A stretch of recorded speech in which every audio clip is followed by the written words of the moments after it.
Just as soon as stream starts, they hear just over the mic and shitty. Well, I did start streaming, so they might hear it now. Oh wait, you did? I didn't know that. Hello, stream. I didn't see you click that.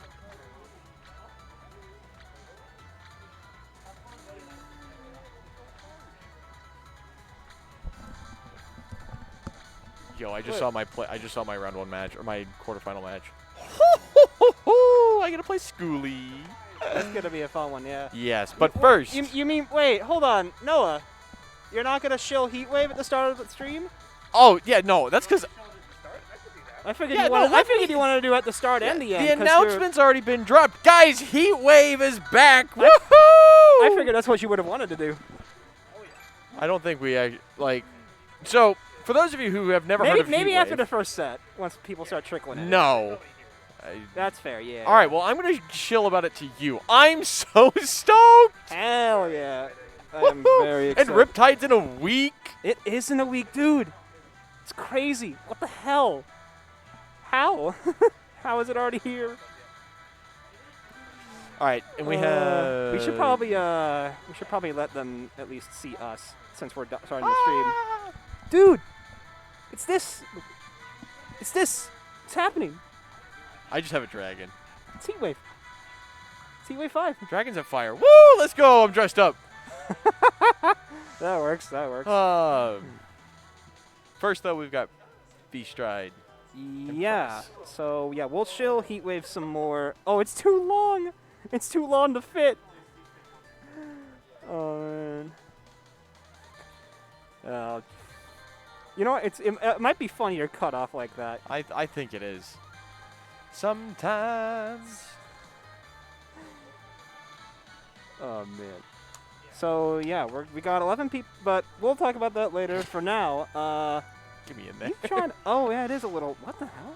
Well, it's because the whole thing. Yeah, no, I Yeah, just figured it's more fun to move you than it was to actually readjust it. Oh, Because now please. look at us. We're underwater. Yeah. Now look at us. We're all back in focus. Hey. All right, welcome to Gatekeepers 162. 162. That's us. Got 11 people here this week. I shouldn't whistle like You know that. the My drill bad, by guys. now. Yep. Got all the regulars. You got me. You got you. You got Dinos. You got Chompers. Chompers, who's yet to arrive, but That's about right. Usually, like work Yeah. or something keeps him, but but he's should be got- here before he's got too a bit. long. And we've got this set to play before we get to him. I forgot to update the scoreboard. Hold on. I will do that if you want to kind of introduce these players here. We got Price and vstrides. So vstride, solid, great player. Woo. The Hodan, the one, the only for For Arizona. He is our monkey. He is our best monkey. Monkey. Our best. He's our best regular monkey. And he's going up against Price, who's been. I don't want to call him settled on Zetterburn. His Zetterburn, I think, is his most realized character. You think But so? I think Price has still been moving around quite a bit. I've seen his Rano, I've seen his Raster, I've seen his Zetter. I think his Zetter is the one that I personally find to be his most settled. That's definitely the impression I got from when we were playing at the meetup I hosted last weekend. I saw him mostly playing Forestburn, or Zetterburn rather. But still a player who's very flexible, still Still very- kind of set. You guys are good to bouncing. go. Yeah, y'all are good to go whenever. Yeah. Actually, if we can get them to flop. Oh, if y'all can go back actually, if y'all can switch ports. vstrides, whoop, do the thing. Thank you very much. Yeah, thank you. And then I'll just do this. That's the power. There we go. Hey, double Zetter. There we go. I All right, actually, I that love works. that color glitch, by the way. Like, that's one of those things that's like, I feel like after it got discovered, you just leave it in because it's just a fun thing to have everyone be the same color. I thought it was kind of fixed for a little bit, and then I guess Nah. it came back in some form. don't know. I prefer it. So what we're gonna see here, It by is the way. pretty. Oh, Whoop. Yeesh. double check. Yeah, it's I back mean, out. you guys had to hold the pause, so yes. You guys can't hold the pause. Yep, unless- it's yeah. tourney mode. Oh, I know why. I forgot to. This is my account, so yeah, go to the display settings. Yeah, you gotta turn the HUD back on. Oh, why? Why? Ew. I don't like having it on when I'm playing online. Ugh. And usually we don't run my account when we're playing Yeah, on when we're that's playing on fair, the local. just So Still. usually All right, it's not a now problem. we're good to go. There we go. Stream setup. Yeah. There we go. We didn't have the score up because I didn't have it on my account. Settings, things. All right, we're getting straight into it. And what I was about to say is we're going to see a lot of this. Empowered forward air at the ledge. A lot of empowered. And Zetterburn struggling to get back. Woo, 81%. And this is a strong early opening for vstride, but Price not out of it. The explosive character that is Zetterburn can always drag everything back. Hello, Blanche GC. If I know anything about Val, is that they are one to with a move as funny as Hold Fair is, they will use it relentlessly. Hitting with that. Oh, he wall jumped into it. I don't know if you're familiar with that. I think it's like a Magic the Gathering article, but he is definitely like a Timmy player as opposed to a Johnny or a Spike. You know what I mean? Finds the big move, and wants to hit you, or like the really like, hey, that's cool, I want to do that, and they will go for it relentlessly. A little bit of a cast down into the briny deep, perhaps. Ooh, tornado. No counter on the Zetter flip. What is the Zetter dive? What is it called when Zetter doesn't flip, when he just dives?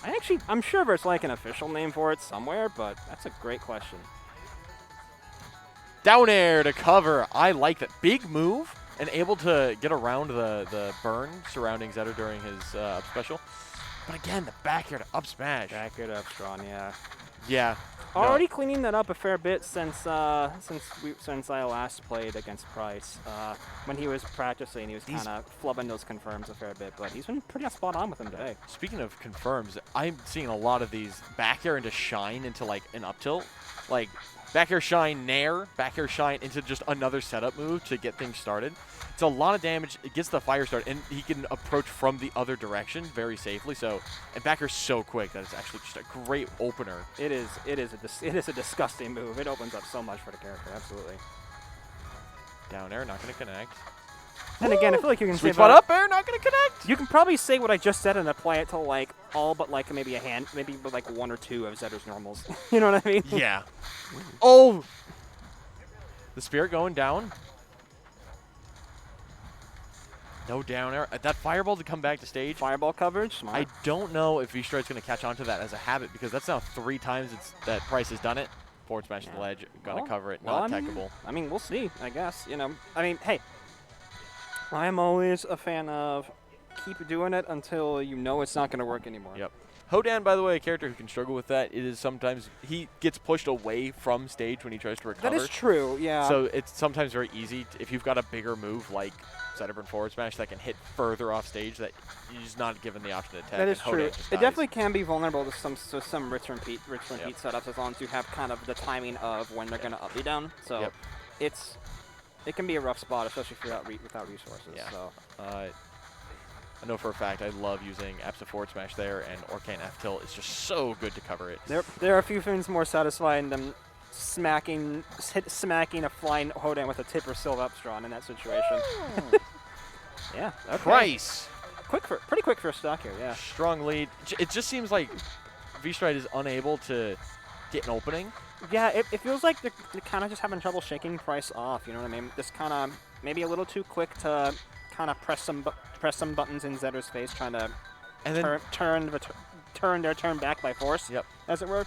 And then when it is vstride's turn, just struggling to find the confirms into more things, whereas Price is converting a stray hit into 40-50 damage. Yep. vstride's looking to just find ways to turn it into anything more. Price's advantage is definitely very forceful. He definitely plays with the intent of killing you with basically every opening he gets, which as any character in this game is really important, but you could argue especially as Zetterburn. Yeah. The F tilt. Oh no. He's dead. He wall jumped. The accidental wall jump from Val. Oh no. Yeah. Shake it off. Yeah, I Game doubt they intended. No, absolutely not.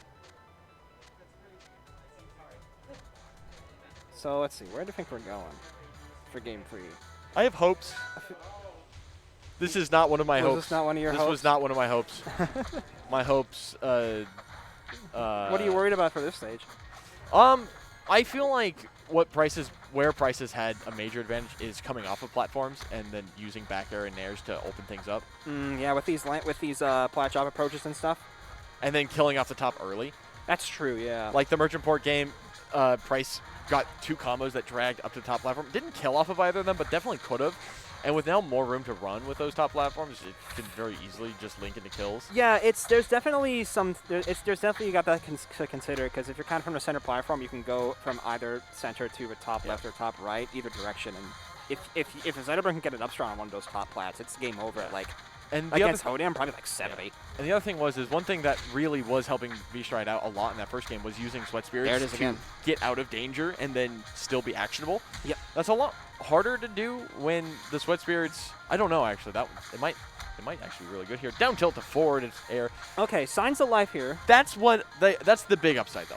Those super close blast zones, that first game, V-Stride got a super big opening that could have led into a kill, but the side blast zones on Merchant were just too far.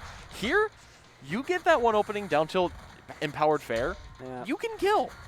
That's true. And so at the same time, I think with what you just said, it's important that you kind of get those right openings instead of just trying to really force your way to quad as hard. I think that's true for Hodan just in general. That up air fair, though, I didn't consider how good that drag off into the middle platform is going to be.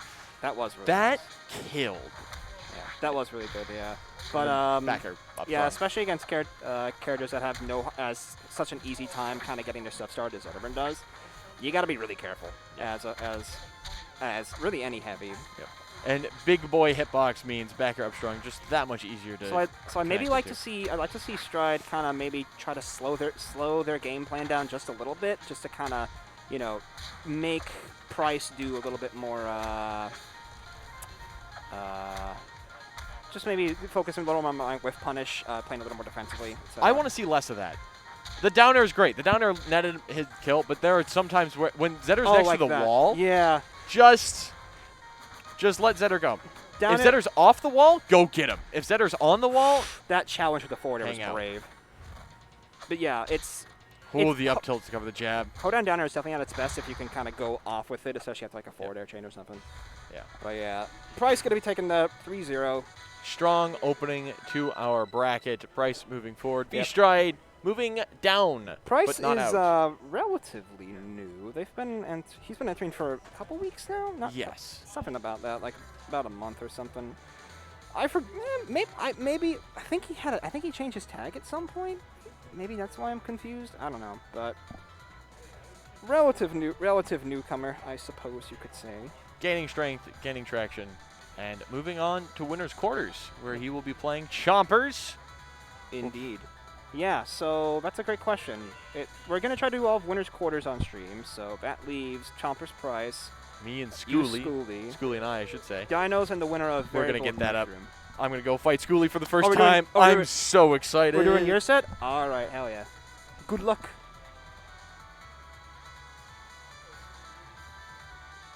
Hello, Mr. T.O. Would you like to come shill Hot Wav? I figured you wanted to come shill Hot Wav. I don't care. Yeah, we're gonna get Skooli and Breadstick up. Yeah, Skooli is going to school here in the Phoenix area now, so expect to see him a lot more often at these Gatekeepers in the future, which is super cool to see. Yeah, that's as I couldn't leave you all alone, buddy. No, you could. But I could, but I won't. You sure about that? I don't trust you. That's fair.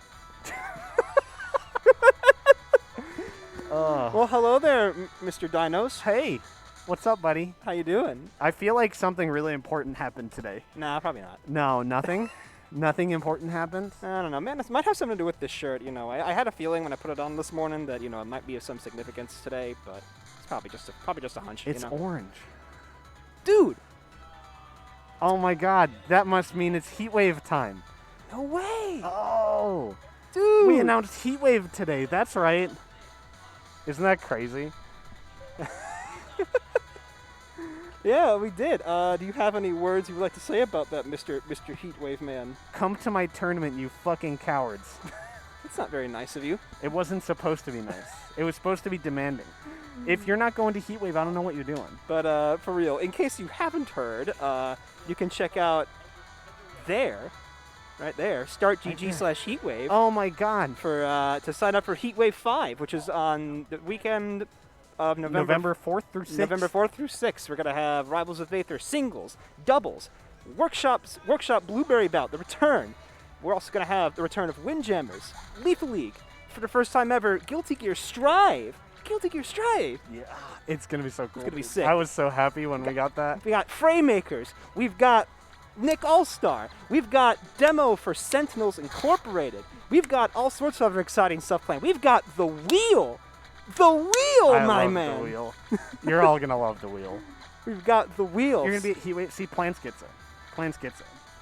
You're a little yeah, off-center. you're going to hear us shilling it all night because you only have until tomorrow at 11:59 p.m. to get a $10 discount on your venue. That's true. So you want to sign up right away. We are already at 42 entrants. You could use those $10 to sign up for one of like the 8 brackets that we have. That's true. It's basically like getting a free entry. into the True. event. It's so smart. I like the way you think, See? Mr. Dino. See?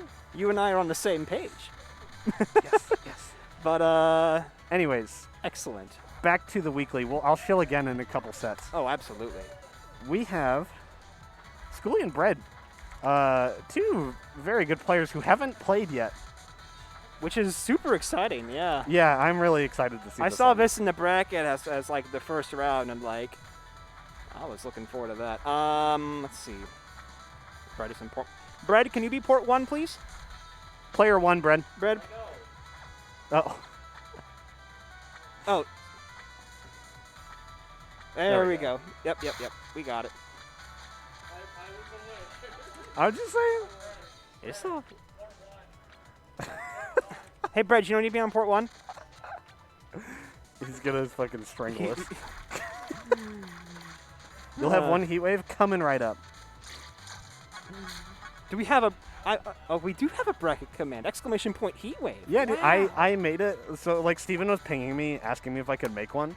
And I was literally, like, on the You MooBot were page. on the bot typing page it in. already making it. Yeah. You see, we know. We know what's Hey, up.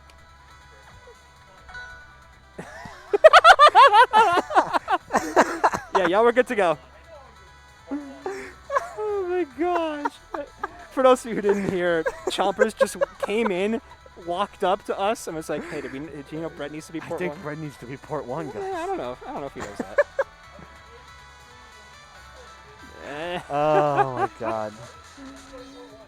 Oh. Merchant Port. I love Merchant Port. I love Arizona Rivals. I love Heatwave. And I'm going to love this match. Hell yeah. Well said, my friend. Breadstick Here we go. Skooli, starting off with the Orcane into the Forest Burn. Yes. So, Breadstick, obviously, classic Orcane Absa player. Absolutely. Skooli has gotten very good very quickly. Absolutely. Yeah. And he actually got a win on Niceness last week. This is true. Yeah. That's a big deal, man. Niceness came in really strong, getting PR wins right off the bat. Niceness has definitely made a very strong first impression coming into the scene there, so it'll be really cool to see how these our established players and these rising stars will kind of stack up against them as we go forward. Absolutely, and like, there's always that interesting dynamic too of like, these are both relatively newer players, and I want to see how like our older veterans react to them.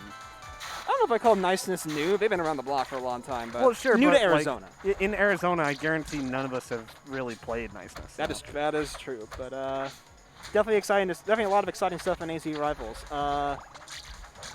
Let's see, what are we thinking of for the set here? Oh, living. Yeah, living that. There are literally dead even percents. Oh, the bubble parry.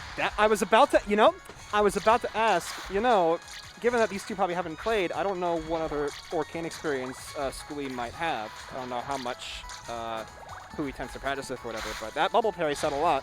I need everyone to know how absolutely thrilled I am to see another fire character player do the goddamn sliding parry into the bubbles.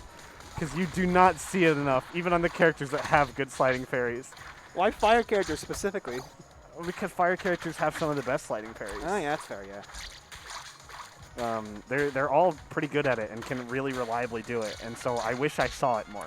And it makes me so happy to see Skooli is already looking out for it. Absolutely. And he's never played Bread, ever. That's true, yeah. But he's definitely playing like he knows his way around the matchup. Absolutely. Or at the very least has seen enough Arcane to get a sense of it. Yeah, he's definitely a grinder, and now he's a full stock Absolutely, up. yeah. There's a handful of people you'll see constantly pinning our matchmaking role. Skooli is definitely one of them. Yeah, for real. 100%. I swear, it's like every single night. Oh, that thing fall off? Okay, cool. Yeah, it did fall off. I was putting it back. Plus ratio. Oh, no. Yeah, I don't know if Skooli like only just started this year, or how long he's actually been playing, or like if he has any other platform fighter experience. He was casually playing last year, and then got into it not that long ago. Gotcha. So maybe taking it seriously for like six-ish months, but Gotcha. played maybe like a year. Yeah, Something like that. He's definitely been improving fast, regardless of how long he's actually been playing. Yeah, he is absolutely grown very quickly, and it's really exciting to see, especially because he's up a game on Bread with a beautiful fair down smash conversion. Nice. Very nice. But not to toot Skooli's horn this whole game. That did come down to last stock. It did come down to last stock. I am interested to see. I'm curious about the counter pick with the Arcane still on screen here. Yes. Because we don't get a lot of force. We don't, like you say, we don't get too much. I don't know if you were saying this. We don't get too much force burn nowadays. Why did the game just get quiet? I think somebody. I don't know. That was weird. I'll look at that later. But I can do this for now. Yeah, I mean it's still fine. There we go. Okay. Did it just get deeper? I heard it too. I know what you mean. Yeah. Huh. That was weird. That's weird. I'll look into that after. Yeah, the we can check that. Yeah, it's whatever. It's fine. But What's so up, Mushroom? 3-1 for you. I Hell got it. yeah. Oh, you Oh, got, yeah, you okay. got a mouse. I got the mouse. You got a mouse. Probably easier for you. Yep. I just assumed because I'm closer to the monitor. That means I can just like. So smart.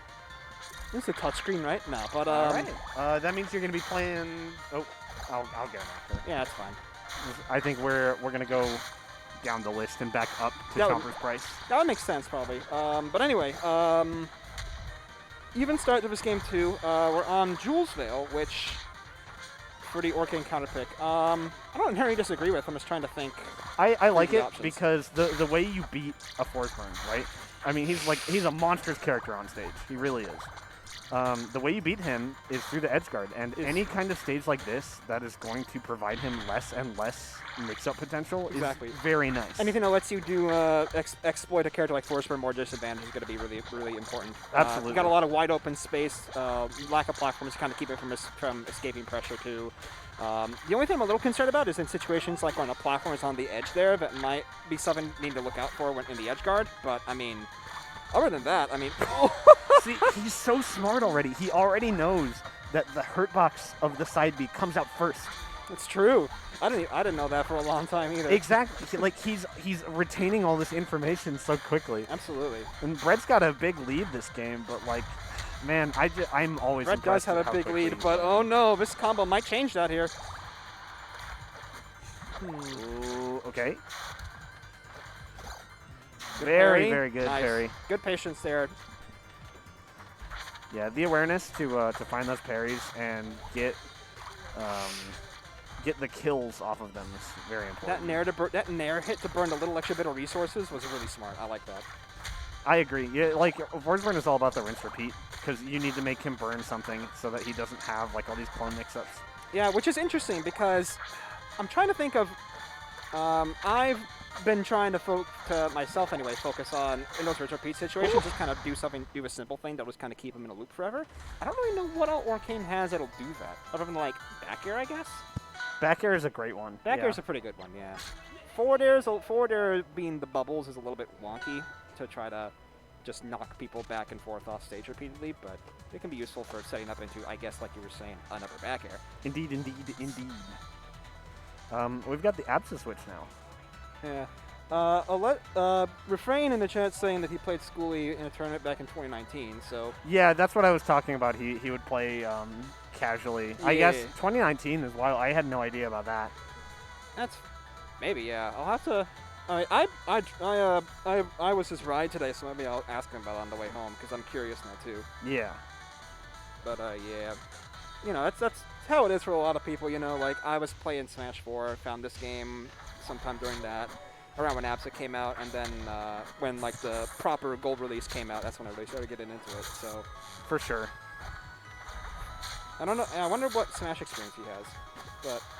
I'm not sure actually. I know he's friends with Astral though, and he would play this game just casually with Astral. Gotcha. So Tower of Heaven, Forsburn counterpick, totally see it. Like kind of the opposite of what I was talking about with Jules in some ways. You know, you got a lot more room to do some stuff with your smoke presence, make your neutral game a little bit more ambiguous. Which, as a Forsburn, you want all the ambiguity you can get. Absolutely. You are the deception character for a reason. The deception character. Yeah, Brett did a good job on that first stock, though, of just understanding where Skooli was likely to be in the smoke and covering those options, and ends up taking a nice, easy kill with an up air. Absolutely. Ooh, this is the Nair was interesting there. I thought he was going to go for another I thought we were fair. getting just the classic fair chain. I'm not sure what the Nair was looking for there, necessarily. Yeah, I would just probably DI mix up into the up air again. Yeah, you know, I could see that. You know, if you're trying to set up for an up air that high, but if you're too low to get the, or you're too high rather to get the up air again. Indeed, yeah. I can see that actually. It's like how I'll do like Nair dare or Silk if they're like too high, if they're too low for my dare to hit or something. So I can see that actually. Yeah, it's a decent little mix up. Yeah. Hitting on down the platforms. All right, we're coming back. Oh, Bread gets deceived, bamboozled even. Ooh, nice tech chase there. Got him. Got Breadstick in the corner now. Managed to get out, but still holding stage control. Oh, that Becker's not going to quite do it yet. Yeah, makes it already burned air dodge and jump though. Is he going to be able to do anything about the blessed percent here? Makes it back. Amazing awareness, running away from the cloud to avoid that back I love air. that little slide off on a platform that was done. That was really smart, but not quite able to escape the corner. That's going to be hard to do for Forsburn against anybody, really. So yeah, and Brett's pressure was just too good there. Like, absolutely. Was watching Skooli the whole time. Really had the awareness he needed to understand when it was a good idea to go back in. Yeah, that was definitely excellent coverage there from Bread. 100%. The back air just going to take it raw. Suddenly, this is a fairly even game. I love the Nair to try to catch a tech chase. Just a little bit too early on that. Unfortunate. Skooli's off stage again. Yeah, off stage again. This could. We've seen Forsburn off stage enough. Okay, managed to get back on, but now back in the other corner. We are in Cloud. rinse repeat world. Oh, gets caught by the jump strike. We're off stage again. Skooli just has not been able to find. Woo! Ooh, he jumped and saw Bread just stand there and knew he messed up. What? What was it? I don't know. He's just coughing. I thought I heard something. Oh, I think he's disgusted at F Smash Galaxy or something. Yeah, I can't believe it, dude. I didn't know it had that extra hit that sent like at like the chic fair angle, basically. Yeah. God, can you imagine if Absa had a move that sent at that disgusting angle? Could you stop talking to me? I don't think. Okay, I mean you heard it first. Oh, thank God, I'm alone. Now my good friend Parker's here commentating with me. Oh, hey, how's it going? Yeah, I know who that weirdo was. I was just on the mic. Wow. I think that's the homeless dude you keep letting go in your apartment. Ah, yeah, that guy. Bring him back. He has a name. Anyways, getting back to the match. I don't know what it is though. Anyway, back to the match. Absa not gonna quite find that second forward error. So, normally this is a pretty good fourth stage, right? He definitely bamboozled himself there. Unfortunate. This is normally a good fourth stage. However, I really dislike it for what is happening this set because Bread's back on the Absa, and we just watched Skooli get edge guarded super hardcore for like 3 minutes. Yeah, it's tricky because on one hand, with this stage's platform layout, it can be helpful for some characters' recoveries, like having those, like especially on the left side where you have the second platform as low as it is, it can be easy to kind of get to and do some mix-up and stuff with it. But at the same time, no, the SpaceX! Was that a SpaceX? No, that was only 3. Oh, it was only 3. Okay, I miscounted. But yeah, disgusting. But at the same time, like we were seeing there, once you're kind of stuck in the disadvantage, those platforms can be a real hassle to get around because it just gives your opponent a lot more room to kind of jump into you and get those extensions. I think the thing I'd be most worried about on this stage is it is such a small stage physically. You are going to get shoved off of it and edge guarded so quickly. That's correct, yeah. And that's what I would be scared of in this matchup. Yeah, in matchups where you want to avoid being edge guarded as much as possible, considering larger stages is definitely important. Yeah. Skooli can't quite find this kill here. I think he had a couple of chances, but just didn't let it rip on the down strong. Oh, not quite off death stage. yet. No double jump, no air dodge. Oh no! That sucks, man. And, after the ABSA switch, Bread taking it pretty commandingly. Absolutely. That SD definitely does not help. But yeah, that's unfortunate indeed. That being said, we're going to run right into me and Mushroom Soda. Dude, no way. That's crazy. All right. Or Kane. And Forms Burn. Just putting in the results here.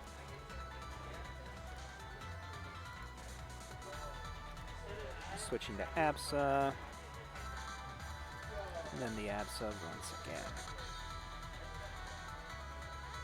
Submit. Yeah, well played from Breadstick, absolutely.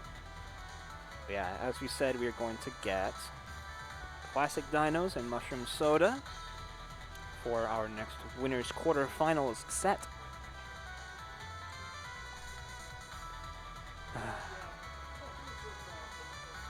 So let's see. Oh yeah, we were gonna look at the audio situation. I mean, I guess not. Chat, does everything sound fine on y'all's end? Because we noticed some, like... I just bumped the volume up on the board. I didn't change any of the EQ stuff, but I did notice something weird happened. Don't mess with it for now. I mean, nothing... I don't know. Sounds kind of distant, definitely not normal. I'll tinker with it in a bit here, I guess. Yeah, actually, you know what? Hold on. I am going to look at one thing while y'all are setting up here.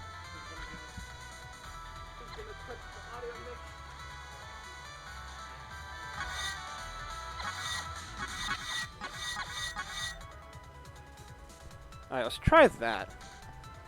Let me know if that's any better. Yeah, it's probably the usual stuff, but I definitely noticed a change in the middle of that last set.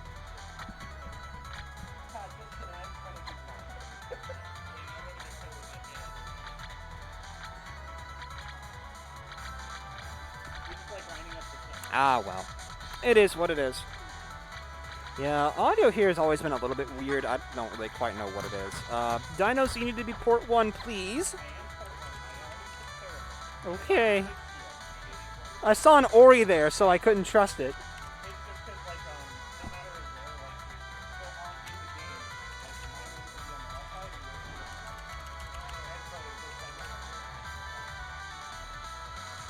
Hello.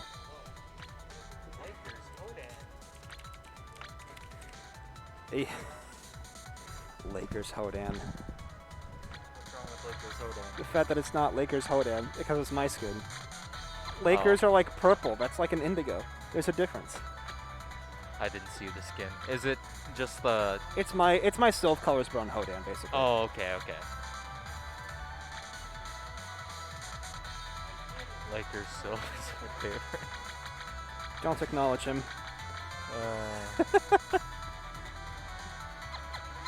But yeah, so Dinos and Mushroom Soda. It's my skin, I get to choose the symbolism. It's Lakers, bitch. Wait, these are on my account. Oh man. I don't know who they deleted, but hopefully it wasn't anybody important. Oh. Mush. Wait, what's going on? He's searching for his tag. Are you on his name? Is he on his name? Double check. Back out. Well, that would explain it.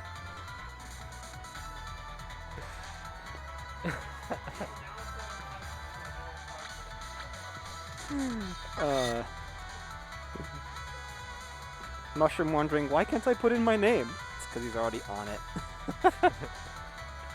Mush. Or link a sure account to me. Okay, sure. My password is 4. That's it.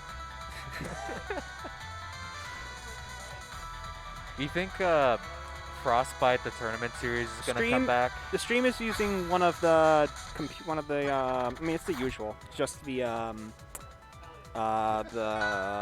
Esports Lounge desktops with the mix amp and all that for audio. Aha. I forgot to put in the characters. I'm sorry.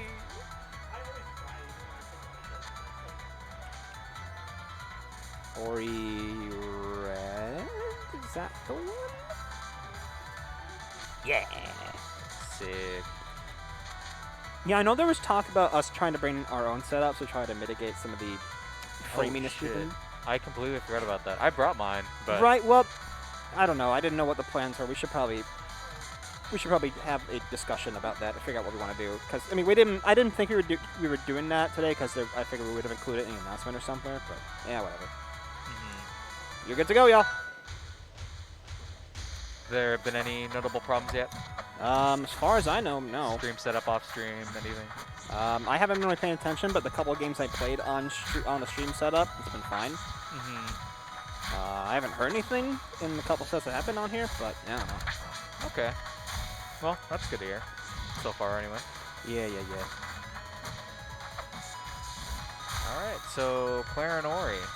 Yeah, Claire and Ori. I'm excited to see this matchup more. I haven't really, honestly, many of us haven't really seen an active Ori player in Phoenix Right, yeah. since like Solus was around. Even outside of that, I don't feel like we see this matchup at all, really. Oh yeah. At least not outside of like kind of your more online spheres or whatever. Definitely not at locals, at least as far as I'm aware. Yeah, it's really interesting because Ori's just a whiff punish monster and Clarence desperately not trying to overcommit. Yeah, it is very much a matchup where Ori's going to want to try to really push their advantage as hard as they can, and Claren wants to definitely play on that razor's edge. Yeah, because she still wants to control space too. Wow. Yep. Yeah. Ori just freaking explodes. Yeah. Yep. I kind of understand why a lot of really experienced Ori players just mash jab with the lead. That move is insane. Yeah. You're like, yeah, I parried the Ori, and then they're just all the way halfway across the stage. The hitbox is massive. It's a jab, so I'm going to be safe. It's frame friggin' 3. Yeah. Kind of hits behind you, so you can kind of throw it out and cover people who are right on top of you without much trouble. It is definitely one of the better get off me tools in the game. Definitely. Especially combined with Ori's speed, like we were talking about before. Oh, good parry. Yeah, good parry. Gets a kill on the board. Well, Yeah. Dino's answering right back. That'll do it. Yeah, I feel like this matchup is so, like, the momentum is so weird because I feel like Claren understands that she can get really good punishes for getting a parry on anything like but a jab. So it makes that option a bit more appealing. But as the Ori player, if you kind of recognize that and like start baiting out more of those parries, Clarence starts to have a hard time. So it's interesting. Yeah, it's very much it's kind of funny how, in a lot of ways, the nature of Claren's kit kind of dictates the pace of this matchup in a lot of ways. Because like we were saying, how Claren really wants to avoid those kind of overcommitments and stuff. It means that the Ori is going to be trying to have to force those a fair bit, just because of Claren having that range advantage and stuff, and not being not exactly like fast, but fast enough to kind of keep up in most neutral situations like this, especially with how good Noah's movement is, just generally speaking. That down strong tipper, it personalized. Dinos is like hit that like. I've seen it so much from him, but I'm still just as shocked. Oh, it's still irritating every time. Like, I like, okay, I see the DIN on a grab, and I'm like, okay, up smash. Or maybe even a dash through F smash to kind of mix them up. And then there's down smash, and I forget every time. Like, how does that... There's some things that are just insane enough to where no matter how many times they hit you, every time you're just like... You know? You just die a little inside regardless. Yeah. What do you mean I've already been dead 7 times over by now? I'll die 8. I don't care. Good catch there. Yeah, nicely done. Mushroom Soda keeping up a little bit better this game. And it does feel like kind of because the pace of the game is slowed down a little bit. You know, we're about 2 minutes in, and we're only just now to like our 1 stock down a piece from both these players. Whereas compared to the last game, I think we were about over by this time. Yeah, it kind of looks like Ori, or Mushroom Soda's finding a lot of success, I think. Honestly, I think the stage layout is doing pretty well for him, at least compared to Tower of Heaven, where it's a bit flatter, but wider. So it gives him more room to kind of dash back and go for bash up the side. Well, I mean, I was going to comment how, despite the fewer the platform arrangement there being a little more flat, it can definitely give Ori a little bit more room to breathe, especially because the stage itself is wider. Platforms are a little bit higher, and I think a little bit wider too. Don't quote me on that. They are like a tad wider than Tower of Heaven, yeah. I don't know. I'm seeing it looks a little choppy on a preview here. I hope it's not like that in game. Oh my god. Ori died. I'm gonna take a peek. Yeah, I love this stage so much. Well, it looks okay looks okay over there. Okay, yeah, and we can ask him after the set too. Yeah, we'll ask how they're feeling. Yeah, I always get scared to choose the stage because I know like just all the particle effects at like any given moment is really insane, especially in the last stock. Oh yeah. Yeah, I can see that. Oh my god. Well, fortunately, I'll probably ban the stage on you anyway, so... Actually, that's probably not true. I'm thinking of other characters, but regardless. Oh Yikes. my god. Yeah, and like again, in comparison to Game 2 here, this game's going by a lot quicker, and Mushroom is down a lot further because of it, I think. It's when Mushroom Soda is able to kind of slow the game down, play a little bit more at that pace where they can enforce more of that whip punish style that Claren can be exploited by. Yeah. That's where I think he's been having a little more success here. I feel like maybe he's just been a little too quick on the draw sometimes, or just maybe Dino's just a little more into the punish game. Yeah. Wow. Yikes. Brutal. Yeah. Bully. I forgot we had that command. I forgot to, honestly. It's been a bit since I've seen it used. Oh, man. Wait, actually, I could, let me Stopbullying.gov. Become an upstander. Wow. Alright, I'm not going to commit to this bit any further. Learn how to identify and stop bullying? Wow. Crazy. How noble. How noble. I think I am seeded to fight him next, assuming seeding goes according to plan. So hopefully I can stop the bullying. Oh hell yeah. Wait. What am I looking at? Right.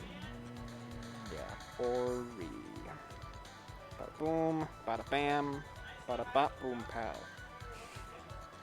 Boom bam bop. Bada bop. Boom pow. Oh! All right, so I think we're gonna do my set with Jules next. Yep, Jules is already up there, so I can set it up. Go ahead and do it. Woo!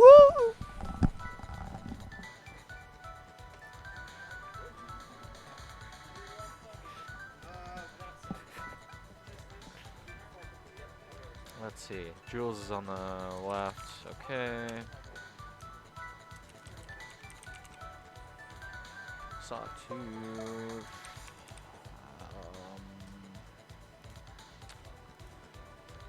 It's Sylvanos. Sawtooth, right? I believe this is winner's quarter. Yeah, okay. I don't have to change that. Sick. I got it first try.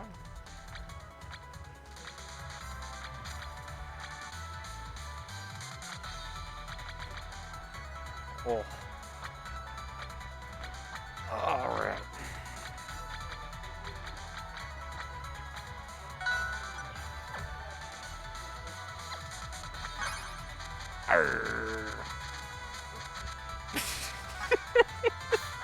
I was just funny to Kevin in chat because he.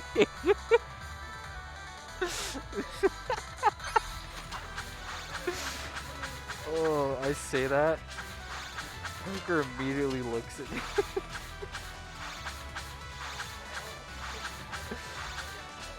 We gotta get SpongeBob back. Hey. Oh, yeah, absolutely.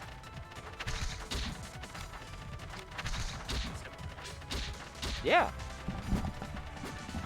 I was talking to Jules like a little while ago, and I guess they haven't fought Parker very much, if at all. And No, I am still, usually the one who runs into Jules and Sawtooth, so aha, that'll do.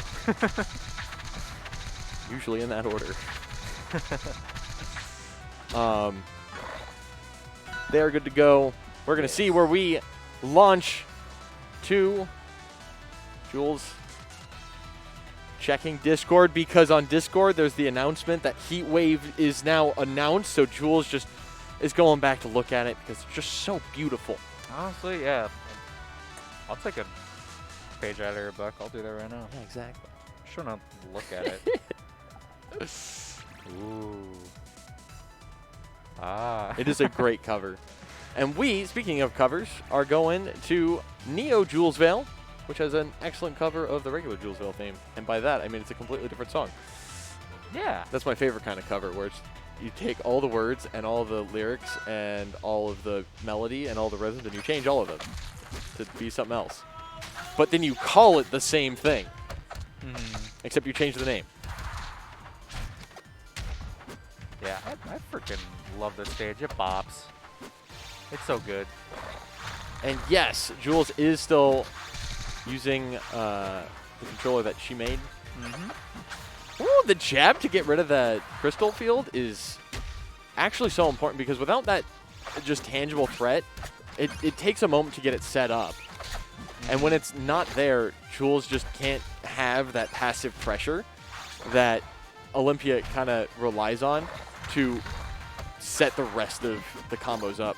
Ooh, down smash not going to lead into any kill off the top. Double seed. Good tech. Oh, good tech. Another good tech. The weights, though. Oh, yeah. Oh, okay, that one will go. Yeah, Hal on the down smash.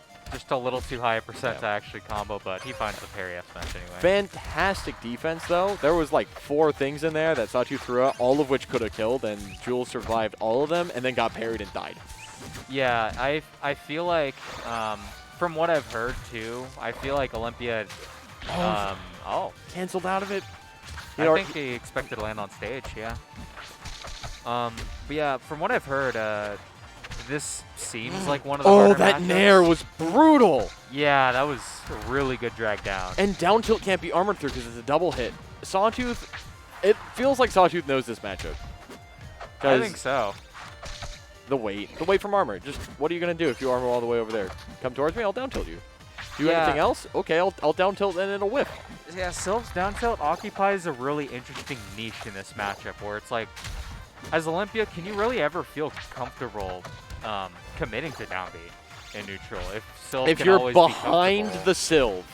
Yeah, it's interesting because he has so many multi-hits. His F tilt is a multi-hit, his up tilt's a multi-hit, his down tilt is. His nair. Yeah. Falling up air. I don't know if dare is, but yeah, there's just a lot of moves. And even jab, right? Jab and seed. Yeah. And then the edge guard. Just so much pressure, barely making it back on stage. tech. Yeah, in a weird, strange way. From what I see from, like, okay, yeah, there it is there. Jab, it was jab. just kind of just immediately stuffed out that option. And the thing is every character has a jab that they can, jab with, but Silva's huge. Yeah. He's big jab, double up tilt. Yep. There's up tilt. Armor through that. He's trying to fill out his bingo card. How many moves can I use to break Olympia down, the down special? And then that bite in place. It's something that he pulls out, I feel like once a set. Where he's just like, I'm going to bite in place. It's a big sunburst kill move. It's very reminiscent of Orkane's puddle port. And he uses it in the same way. So you just throw it out, and it's a counterattack. It's the, oh hey, you fool. Watch this move kill off the top at 100 for free. Yeah, okay, so we're going to rock wall now. A jab, just oh, the nair barely squeaking by, but not able to connect it. Up air's not going to kill. Yeah. Well, not able to really follow up much after it either. But Olympia's living on 148 on rock wall and counting. It may sound weird to say, but and maybe it's telling that this is coming from me. I want Jules to pump the brakes just a little bit. Like Sawtooth, you can slowly pressure Sawtooth into a corner, and then once Sawtooth has fewer options, then you rush him down. Right now, Jules is trying to get those openings by going straight forward. I think you got to pump the brakes and maneuver Sawtooth where you want him, and then once he's cornered, then you can go in. It's hard. Oh because, my God, the side B. Okay, didn't have a resource to really combo out of that second side B, but man, that was a cool Up streak. tilt to break through armor. Second up air, not going to break through. Fair. And Sawtooth is just staying spaced far away. He's saying, all right, look, I have way more reach than you. Your armor's not a threat if I fair you from the very edge of it. Backer? Oh, no. I hit your armor. And the quick wave land away. Backer not going to connect. Down smash to send the other way.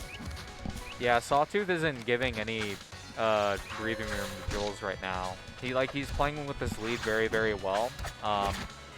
Even having good discipline on the jab checks too, not committing to something, and Yep. And those crystals on the edge guard just aren't able to lead into the kill that she wants. Backer.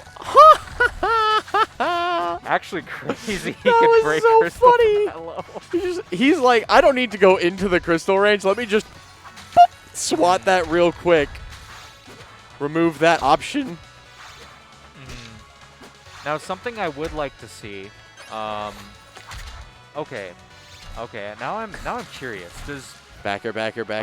does Olympia Crystal break seed on the ground? Like just standing crystal throw.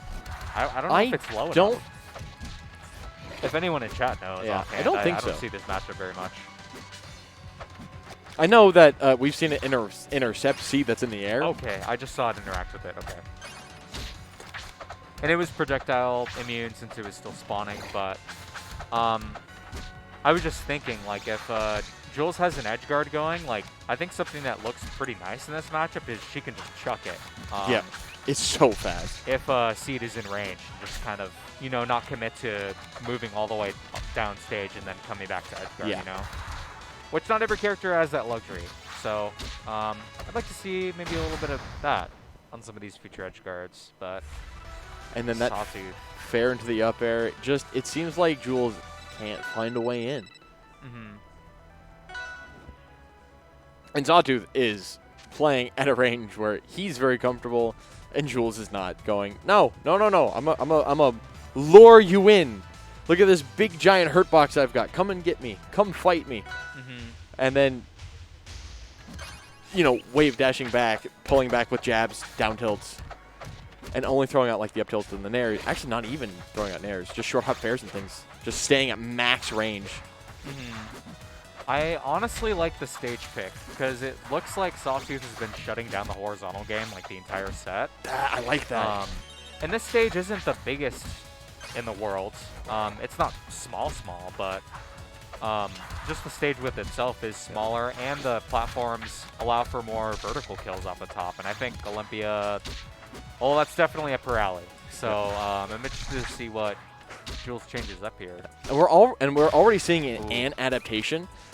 We saw that the armor in the air into a nair, and then Crystal, not gonna kill. Great DI, Sawtooth surviving. Yeah. But a lot more dash attacks this game, and a lot more just armor into nair, which I want to see more of, because he can, if as soon as Olympia takes that hit, she can just immediately go into that nair. Ooh, okay, I like what I just saw from Jules. It looks like she's been experimenting a lot with Baby Dash Jab, which is very good as Olympia. She slides really quickly. Oh, that is Did it hit the actually pedal? crazy. Did the pedal cause it to not have the extended hit stun? I don't believe so. I don't know if hitting pedal messed with that interaction and made it harder to link together, or if that was just Sawtooth with great DI. I'm not sure. I'd have to watch it over again. But okay, looks like Jules is doing a pretty good job trying to mitigate the lead a little bit. Oh, that was almost really good DI. It was good DI. Just perfect. It was great DI. But great was not enough to live. I like how Jules is also just throwing Crystal and then immediately popping it, saying, you know what, I'm not going to give Sawtooth time to interact with this. I'm just going to say this is here to cover this option. I can get another one, and if it lands, I'll lead it into a fair. If it doesn't land, it forced Sawtooth to pick an option fast, and I'm then on the initiative. It's my turn. Armor to get to the ledge. Ooh, armor to the waveland. Very clean. Up airs, up airs. Oh. I think that's the other reason we picked Jules picked this stage, though. Up airs off the top are disgusting. Like, and not okay. SBS playing Absa, like, disgusting. This is terrifying. Okay, I was actually wondering if she just went for another double jump up air into an up B. That might have done it, but down smash to cover the ledge. Forward smash not going to kill. Early up B from Sawtooth. Dash attack not going to set. Oh, okay. We got ourselves a game. Game 3, or Jules starting the reverse sweep. Fair, up air. Yeah, that's going to do it. That was a very good spot that Jules was in that last edge guard. But I think that was the one time she committed to a side B jump, like really get in a Sawtooth zone. And Parker was randomly ready for that. He's just like, I'm just going to up B immediately and shut you down. I'm prepared. I wonder if a suicide up B could have done it. Can you imagine? Can you imagine it's game 3, you're about to lose your own last dog, you got 110%, and you're just like, nah, bet. It'll hit. This will only lose if he fast falls. Great set, though. 3-0, but, like, didn't feel like it, especially not in that last game. First one, it did look like Sawtooth was just very strong, knew the match very well.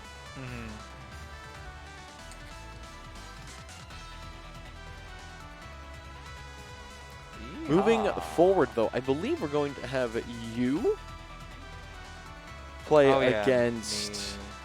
I believe it's Mushroom, or it's who won our first set? It's you against Price. Oh, okay. Why can't I choose? Oh, okay. Olympia, yeah. Add game. Doot. Sawtooth won. Yeah. The second was already. Wait, why did that over? Yeah, because you gotta click on who won the game. Strange. Because I like did the rapid report thing earlier, and so I thought I'd. Okay. Anyway. Yeah. I'm so gonna go get ready. We're gonna get you and Price, which means you aren't gonna hop off commentary, leaving me all alone with no one to hold. But you were always there beside me. Name that film. Name the high school that film takes place in. Rapid trivia, guys. What is the name of the school where that song is from? I know that's vague, but like I believe in you guys. It is not the Breadstick High School. No. All right. Vanessa Hudgens. Is it Zac Efron? Troy Bolton. In what movie Yes. All right. What's the name of the school? What's the name of the school from High School Musical? Don't tell them. The chat is being I don't know. chat is being quizzed. I hated that movie as a kid. And no looking it up. No one cares if you can look. Like, obviously, all of you have the power of the internet. But, like, what's the name of the On your school in High School Musical? Hey, we got not MSB. I believe. This movie's only, like, 20 years old now. Let's Yeah. not talk about that. I don't know. Don't ask me. I hated that movie as a kid. I did not. Let's go appreciate it. refrain. It is not Breadstick High School. You can say, I don't know if you said it, guys. Type it. Say it out loud. Doesn't help me. No, I said it. I spoke it with my words. Good work. Meanwhile, let's get ourselves set up. We got Chompers into Price while they try and figure out the name of the school from High School Musical. When did you type East High? Oh, there it is. I see it. I'm blind. Yeah. I was blinded by the link, which leads you straight to the power of Gatekeeper, which more importantly right next to this Gatekeeper is the link to Heat Wave. And honestly, just anything related to anything just makes me think of Heat Wave. You know what reminds me of Heat Wave? East High, because if you rearrange the letters, you get Heat and High. Chomp, you need to be port 2. Or Heat and like Y. You gotta be port 2. Good work, everybody. Congratulations. Now, if anyone has ever seen Heathers, That works. what's the name of that high school? Haha, y'all weren't ready for trivia. With Price and Chompers and Sawtooth and Breadstick. There we go. Oh, there. Whoa. Yeah. I'm kind of looking forward to this matchup. Yeah. I think there are others in the bracket that I'm like staring at, but I want to see Price go toe to toe, you know? For sure, yeah. Have these two played before? I don't know. I feel like they have. Maybe. I have a suspicion that they have, but do not quote me on that. Let's do a quick find out. But while we do the quick find out, why don't we set the stage? Chompers currently on number 1 seed. Last week, taking SBS to a game 10. That's true, yeah. I wasn't too focused on this set because I was a little bit too stressed about getting out of there. Because we ran really late that week. Yeah, that one came down to the wire. I remember being upset about that because it's like, dang it, guys. We tried. They have never played this season. Gotcha. It does not look like. Well, then don't listen to me. Yeah, no, that's right. So, first time, and Chompers the high favorite. But we saw against vstride that Price had some strong aggression, some good kill confirms, and able to chain some pretty scary things together. And against a even bigger boy in the Atlas. Definitely a player on the aggressive bench, that's for sure. And we'll see how Chompers punishes it. I was gonna say. And immediate aggression. Speaking of aggression, it's weird because simultaneously, Edalus is a character that's really good at stuffing out that aggression, but once he's the victim of it, it can be really hard for him to kind of reset it. there's quite literally a break point where ice is either really solid or it just shatters. And you know what? I guess, yeah. You know what I mean, though. Like, you either press not quite hard enough and you get run over and die, or like the Edalus. When I say the Edalus, I mean Chompers. Chompers turns it around on you and you immediately die. Yeah. Or you push hard enough that you just break through and you go, no. The Edalus doesn't get to play the game and it looks awful, and you don't understand how Edalus is a character. That's definitely true. Ooh. Yeah, looking for that. Harry? Something that I. That was a shine up strong. That was a little sloppy. That Oh no. That's not was no fear. You know what? I respect it. I mean, I get it. Hey, you gotta break the. Oh no. This is the tech of that, unfortunately. They're on the ledge. But that really is something that I was going to point out before. Is that I remember from Saturday when I had a bunch of people over at my place. Something that a lot of people giving Price feedback on was recovery, because coming in, didn't really know a whole lot of the mix-ups, especially stuff like the down B, giving her double jump back and stuff. So, I don't know. It seems like the Zetterman recovery's been a little bit predictable here. Just kind of. And Chomper's one of the players who has most enabled like that great drift out on the wall jump to not get caught. Chompers especially, but Edalus in general. That character's edge guards. That character's edge guards are brutal. Yeah. Icicles alone, edge guards better than half the cast. Yeah. And we saw Chompers go for some terror, like some dare into up air off stage, which, by the way, would have been filthy. Chompers, I'm proud of you. Funny, the classic. And Bryce was able to escape it. Bryce not falling for any of those shenaniganery. I'm actually going to start this going while I remember, so we're Absolutely. not scrambling to do it in between here. And going straight back to Merchant Port. I like how we're probably going to spend all 5 games on Merchant Port if this is the case, because Chompers always happy to run it back. Bryce, apparently equally so. I wonder if that roll was meant to be a parry there, because I know I get that a lot when I'm trying to do running parries, like an accidental roll. Especially in the opposite direction, but good The attack, Nice. and then the Waveland to make it back to stage. But kind of retreats back off stage a little bit too far. No air dodge. And he's gonna be dead for it. Oh no. Traded instead of landed and died. Yeah. That is the margin of error that you have when you're going up against a player of the Chompers caliber. Just a little bit. Oh my. He's dead at 0. He was at 0%. He was at 0. Big Galaxy at 0.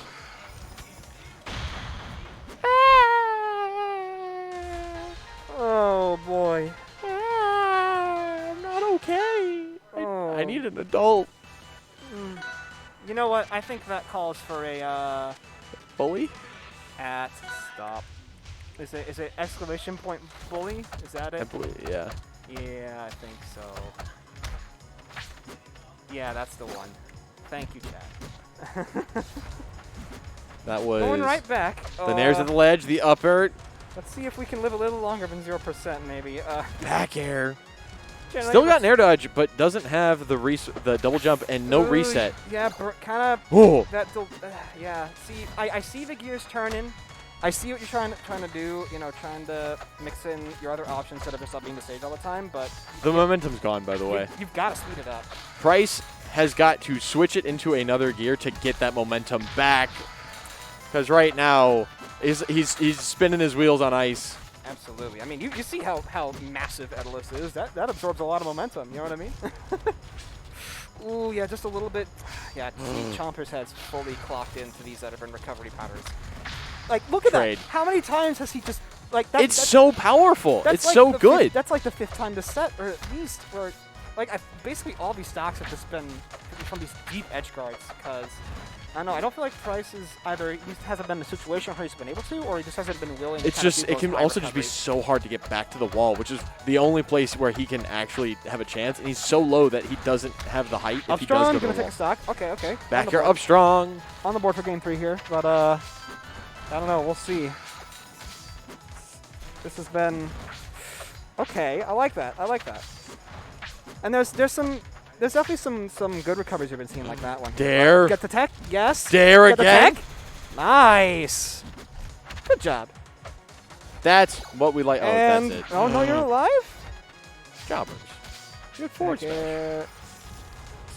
Down with a dare. See, I don't know if you needed to do the down B there. I thought, did he have his double jump still? I thought he did.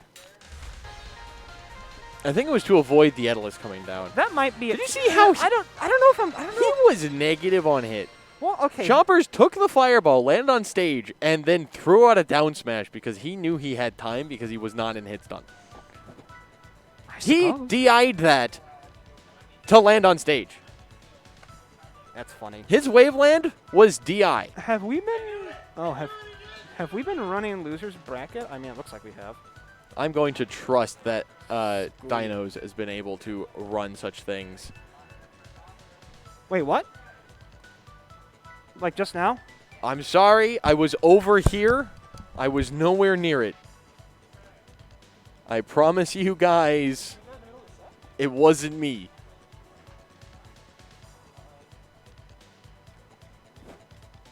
But, while we get that technical difficulties sorted out, let's look forward to our next set. Who do we got next? Are we going to start running some potentially losers sign? Because we're pretty early. We got semis. Chompers will be playing me. Dinos will be playing Sawtooth. On the loser side, it looks like we've got Skooli overcoming VariableVacancy. That's a rough bracket for VV. Oh, after the Mushroom Soda game, he got Skooli. Oof. Sorry, VV. That's rough. And Jules into vstride. Also rough. And then Price Integral. Actually, I would love to get Price Integral if we can, but I don't know if we're going to be allowed to do that. We'll find out.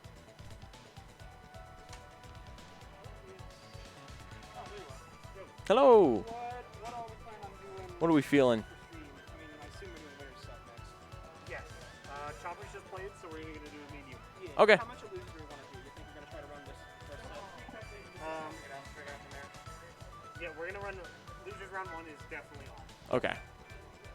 Price and Integral, Jules and vstride will be off stream. And then after that, though, I do want to see this.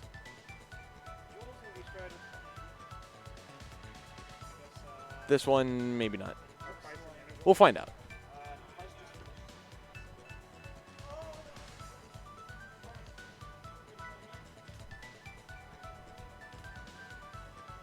Did you already play Integral? We'll let the TOs do their TOing. In the meantime, how y'all doing? Tech Waveland. Exactly. No, DI Wave. DI is the landing option. DI Waveland. All right. What was I doing? Right. No. Hey. It's all good. What's the name of the high school? All right. I'm going to name a high school, and you tell me what it's from. Called Musical High School. I'm going to say Westerberg. Westerberg. Name the high school. Or name what that's from. Westerberg High. You get a Breadstick trivia point. Because I could talk about Heatwave, and we will continue to talk about Heatwave. The gist of it is, it's the best tournament of the year. It's here in Arizona. It's at the AE England building. It's in it's November 9th, I want to say, is what it saw. November 9, 10, 11. The trailer's hype. And you guys should all sign up. I'm actually going to sign up tonight.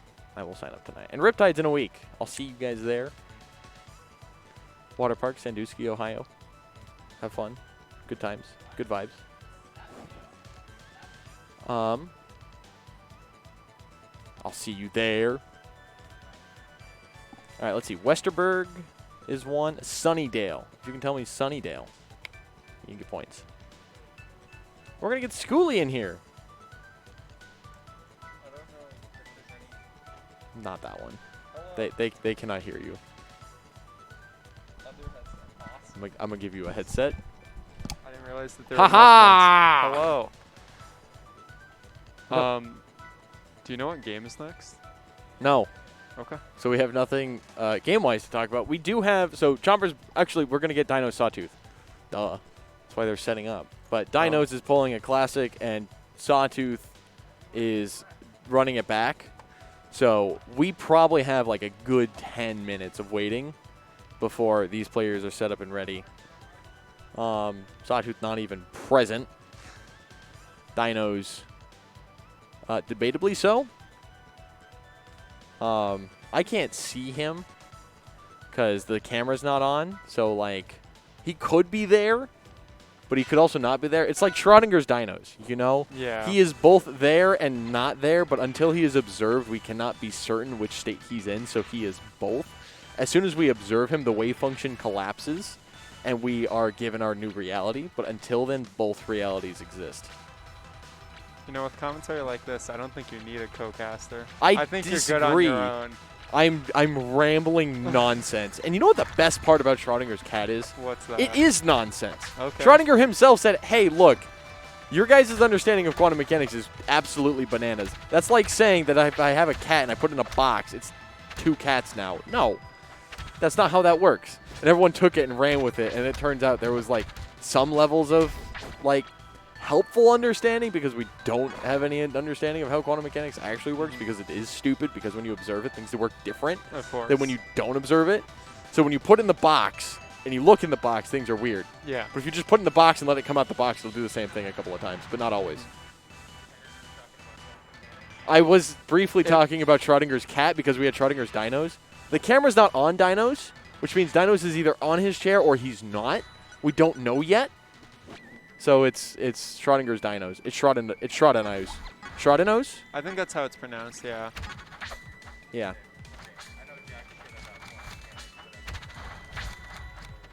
Yeah. No, it doesn't. That's the thing. It does make sense when you explain it, but it doesn't make sense that it's reality. That's not how reality works. If I put a cat in a box, the cat doesn't suddenly become both alive and dead because I can't see it. If a tree falls in the forest, it does make a sound. Just because we're not there to hear it doesn't mean it doesn't. Anyway, let's get the players on the screen. Let's take a look at what we got going on. It's a lot of Sylv noises. Yep.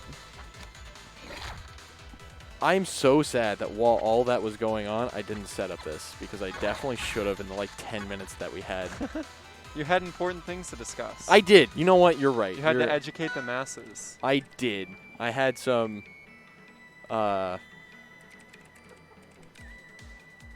education to supply. I feel like Dinos wears this shirt every time he comes here. This is like his go-to. It's a terrifying Gatekeeper shirt. It's a good shirt. Burn your I idols. Like the shirt. Drown your I like gods. the shirt. That's why I notice it every time. It's because I'm like, damn, that's a good shirt. And I think, is that AZ Claren it looks like? I can't tell quite from here.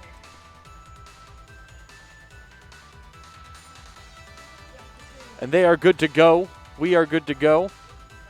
We're going to get into this, and this is going to be hype. This is potentially winners final. This is potentially grands. Like, we have seen these two play many times before, and these two are threats to each other. And there's going to be a lot of range. There's going to be a lot of poking. Oh, yeah. Although knowing Dinos, he's going to run head first at the Sylv.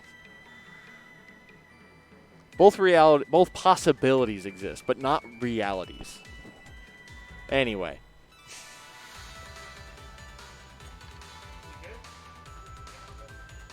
Getting ourselves set up. I'm actually going to make you do this. So you see this button? Yeah. When they hit start, push that button. Okay. When they hit start. This is exciting. Yeah, I'm excited for you. I'm glad you get to be a part of this. I'm also glad I get to be a part of this because we get to watch a hype set. Yeah. Merchant Port? Tower? Ah, they did it. Yeah.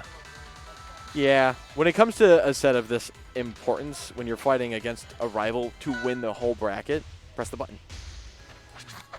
We're getting into it. Boom. And then you got to take every advantage you can get. So if you don't think that Merchant is a stage where you have an advantage, you don't have to go there. Not succumbing to peer pressure is in fact more impressive and savvy than just kind of doing what everyone else does for no reason. This feels like really funky tempo already. They've both just been hitting each other off stage over and over, and then the other one's been getting back.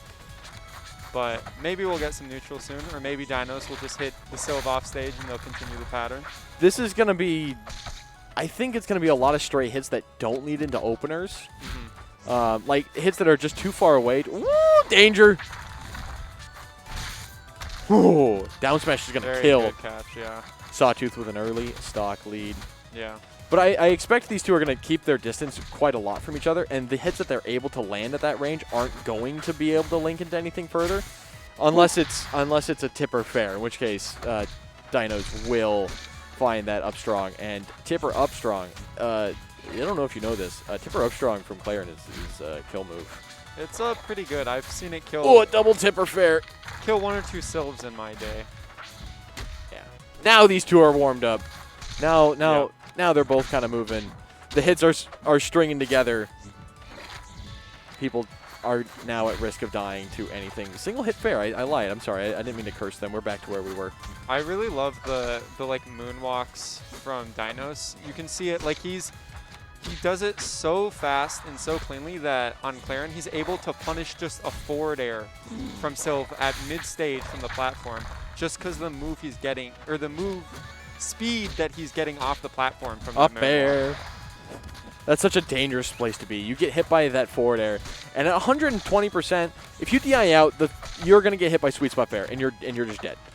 But if you DI in, you're gonna get taken off the top, and then you're also super dead. So like, it's dead if you do, dead if you don't.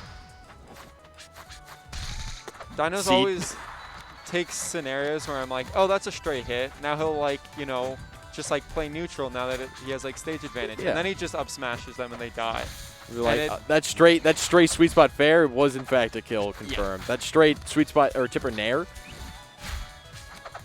Didn't miss the waveland. That's going to be a Gets back to stage somehow. still makes it, but like didn't come back to stage with aggression, with tempo. So what could have been a reversal. Ooh, the fair through the platform didn't land, and didn't get the ledge cancel as well. Back air is going to take him in the back of the head. Ugh. Definitely caught Dinos off guard on that, but he's laughing it off. It's like a gun, just a gun to the back of the head. And Dinos died. It is. It is. Just It's execution style. no matter how many times you play against Sylv, there's always that point in one of the sets where you're like, oh, back air's a move, as it like hits you. That The point Sylv- is usually as the point of the move goes through your back. Yep, and it's usually like the Sylv's recovering, and you're like, okay, I stand here And I parry. react. Yep, and then and Oops. then the Sylv back airs you. Game 1 going to Sawtooth.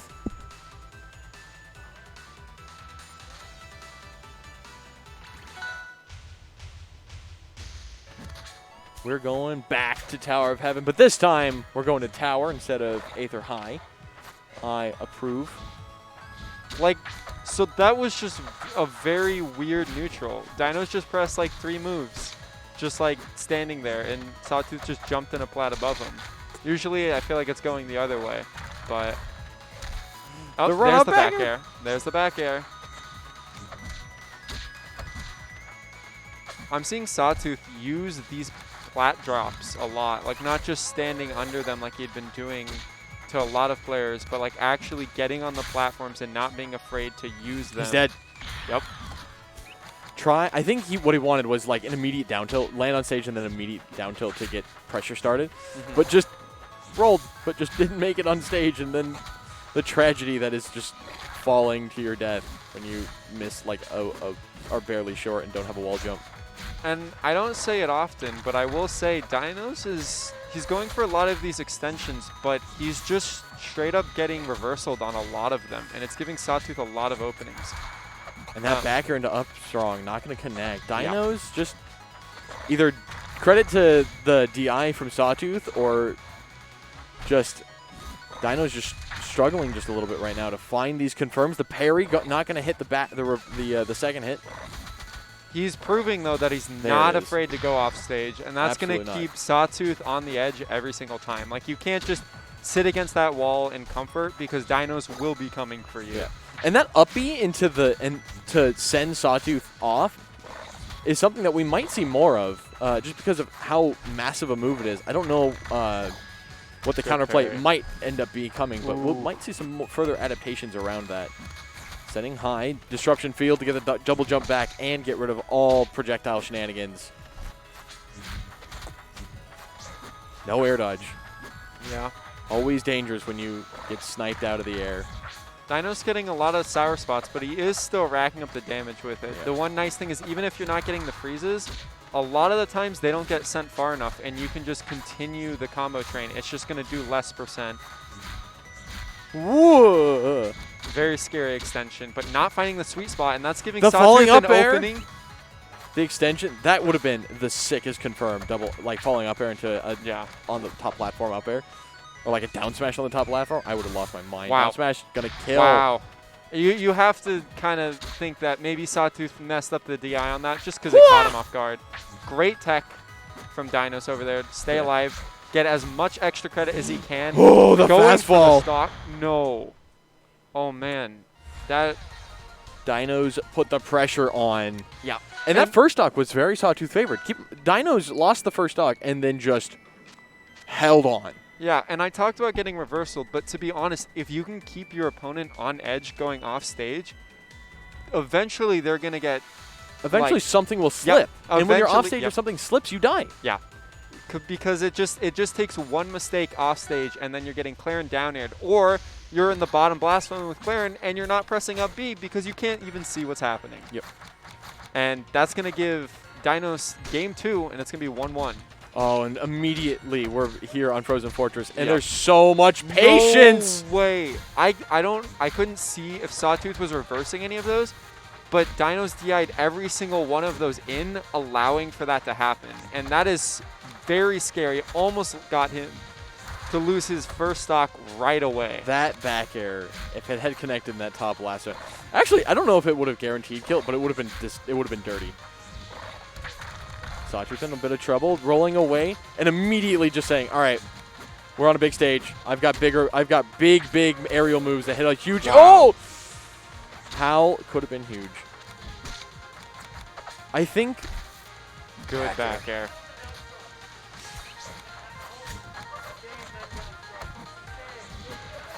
But our boys chatting to each other. Yeah. You can tell they're both having fun still. Dinos always into it. Even when he's like getting killed by stuff, he's always having fun. I love how Sawtooth has taken the adaptation of just saying, all right, you know what? I have one move that does so much patience. So much waiting. Oh my gosh. Sawtooth is in no rush whatsoever. He has the stock Grab the lead wall. and he's playing with it. Ooh. I'm going short, going shy, dead. Say what you will about the SD in the last game, but Sawtooth is showing that it's not shaking him, and he's willing to play the waiting game if he needs to. Good parry. Dash stack into a second dash stack. I don't know if that second dash stack was intentional or if he was trying to get something saucy just to send Clarence off stage. I think it would have caught DI in, and he was hoping that Dinos would be caught lacking on the DI a little bit. But no reason. Oh, dash stack. I am surprised that did not sweet spot from the down air, but I'm always mystified by Clarence sweet spots. Yeah. When tip or dash stack connects, you might just die. Yep. Like, it is, to me, one of the scariest. Oh! So Sawtooth did something really cool there. He would try to parry. He put his back to Dinos and then empty hopped above him, threatening him with back air the entire arc of it, waiting for a parry, just trying to be patient. Dinos didn't bite for it, but that could be a stock right there if someone gets nervous. Did you see those two moves trade? Yep. He plat dropped fared from the top platform, and Dino's like rising fared from below from the ground, and they traded. That's not okay. Up air, sharking. Waiting on that double jump, waiting for a while to pick that up. If you've ever wondered what sharking is, allow Sawtooth to demonstrate. Yep. Waiting, and then striking from below when there's nothing you can do. Both of these players are... Whoa! The backer! Disruption field, the dare into the immediate turnaround dash stack. Too much end lag on these moves from Claren. It is fast enough to punish. It's been a while since Dinos has gotten a solid hit in. It's kind of just been the Sawtooth show for a little bit. Finally getting in. The thing is Dinos turns every hit into one of these. Also, he's okay. Percent is gone. And the wait. Sawtooth with the tech chase as always. Jabs. Again, just waiting. Saying, I don't think this jab's going to lead into anything. I want to get more. The edge cancel into the back air. Oh my god, what a conversion. You DI one back air in, and you're getting F smash on the top plat. The edge canceled the up B into the back. That is... Into the Waveland F strong. Whew. There's one thing to be said about Dinos Claren, and that it will kill you very quickly out of nowhere. The confirms. And the run back. Sawtooth recognizing that he was in a really solid spot. Yeah, no, it had nothing to do with the stage. It was Dinos being a thief. Yeah. Although you have to wonder now, is every time Dino starts carrying him up there, is that going to start weighing into his mind? Is he going to be worried about that scenario and starting to be conditioned on the stage that he's choosing? I hope not. I also hope that that Sawtooth sticks to the game plan that he had. He was being very patient. He was waiting, and he wasn't rushing in, and it was working. Yeah. Like, by all rights, Sawtooth was in strong control of that game for most of its duration. You just always have to keep in mind the Dinos factor. Yeah. And just not allowing any frustration to hold him back. Look at him take the deep breath.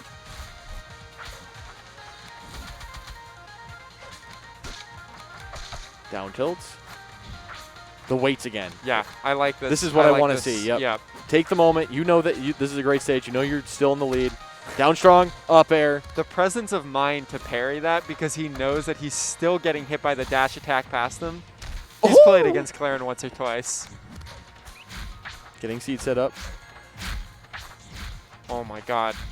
These are the chases. yeah, Wow. I was gonna say these are the combos that we were looking While for in that game one. traded up tilt with F smash on the platform, I know Sawtooth has it in him to like get past these little trades, but every single time, It's mental damage. yep, it's that much harder you have to work to even these games out.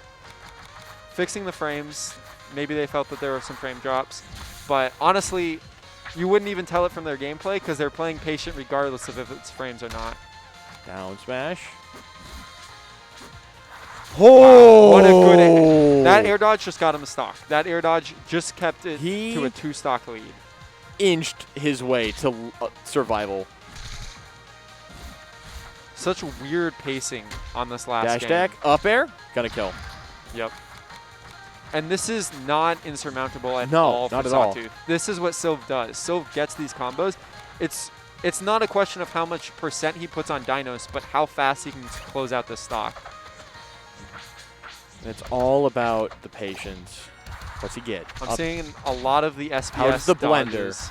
The blender. Very patient, and you can tell he's not even committing to anything. He's just waiting under Dinos after the moves and seeing what he does.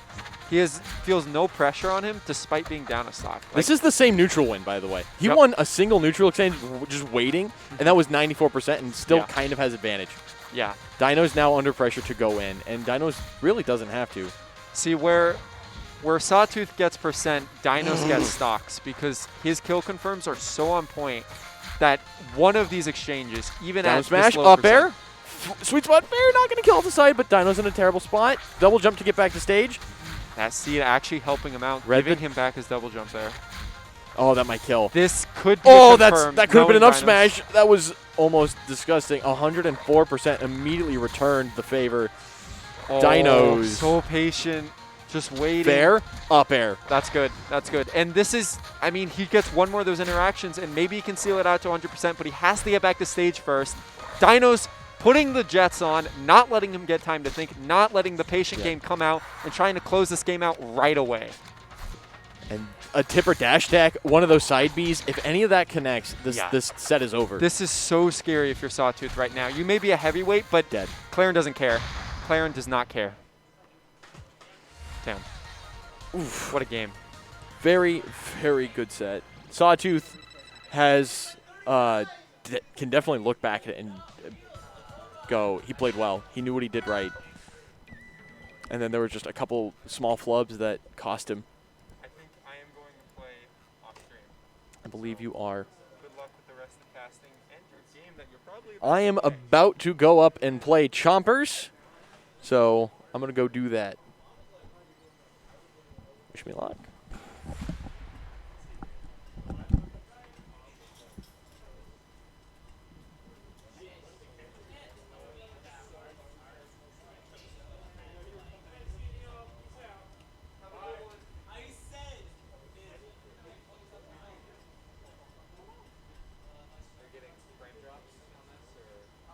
As always, it was really the usual.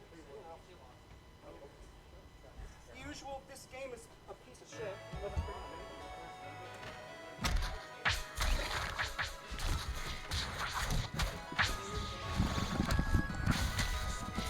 Oh, I can't wait until our game gets an engine, dude. I'm fed up with these frame drops. Oh.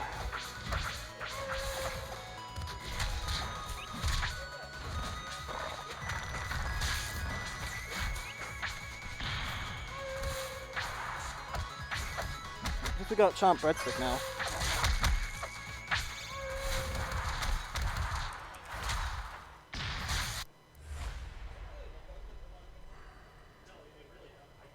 Yeah, the game was choppy that entire last game. It tilted me. That was aggravating. Whatever.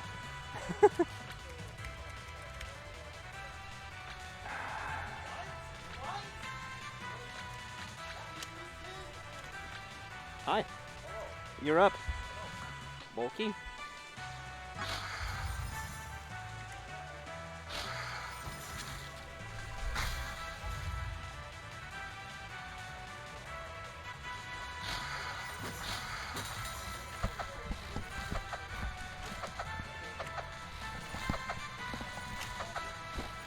Hello? Hi. The 59.9? I don't think we did, because I thought that caused more We problems. did not, because it caused problems last time, too. Like everything else in this game. Yeah. Because there's no fucking fix for this shit. Well, I'm sure there is. I know Craig thinks it's the monitor, and he might be right. So. Agitating. No clue. Hard to tell, but, you know. Yeah, it's been worse on the Yeah, on oh, the you guys got it 59. on 59.99, too? That sucks. What's up? Oh, the flip. Oh, he's doing heads and whales, or heads or whales. So. Yeah. Let's see.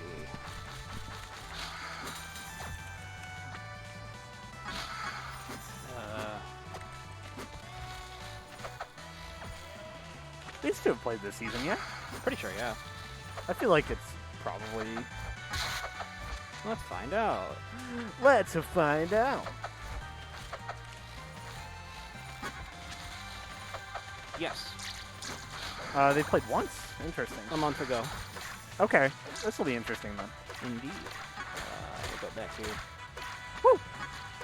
Yeah. And now they switch sides on me. Yeah, that's fair. That's on me. What? What? Oh! Oh! What? That's weird. What? Go to port 4. What to do on port 4? Ice cream. Try it on port 4. Try it on port 4. Ooh. Okay. Because it didn't have it picked. That's probably. Damn, I bet on ice And now cream. go to. Now it's Abyss. See, because. Yeah. Weird. That is interesting.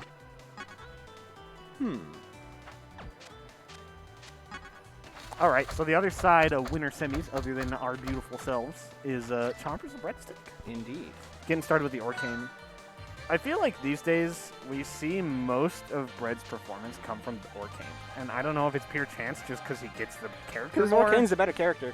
I think his Orcane is just. No, I'm not even matchup-wise. I think his Orcane is better than his Absa. Okay, all right. What you first said was Orcane is better than Absa. No, I said his Orcane is better than his Absa. I missed the his. Yeah, you missed the his. Okay, all right. Or I just misspoke drastically. No. It could clip it.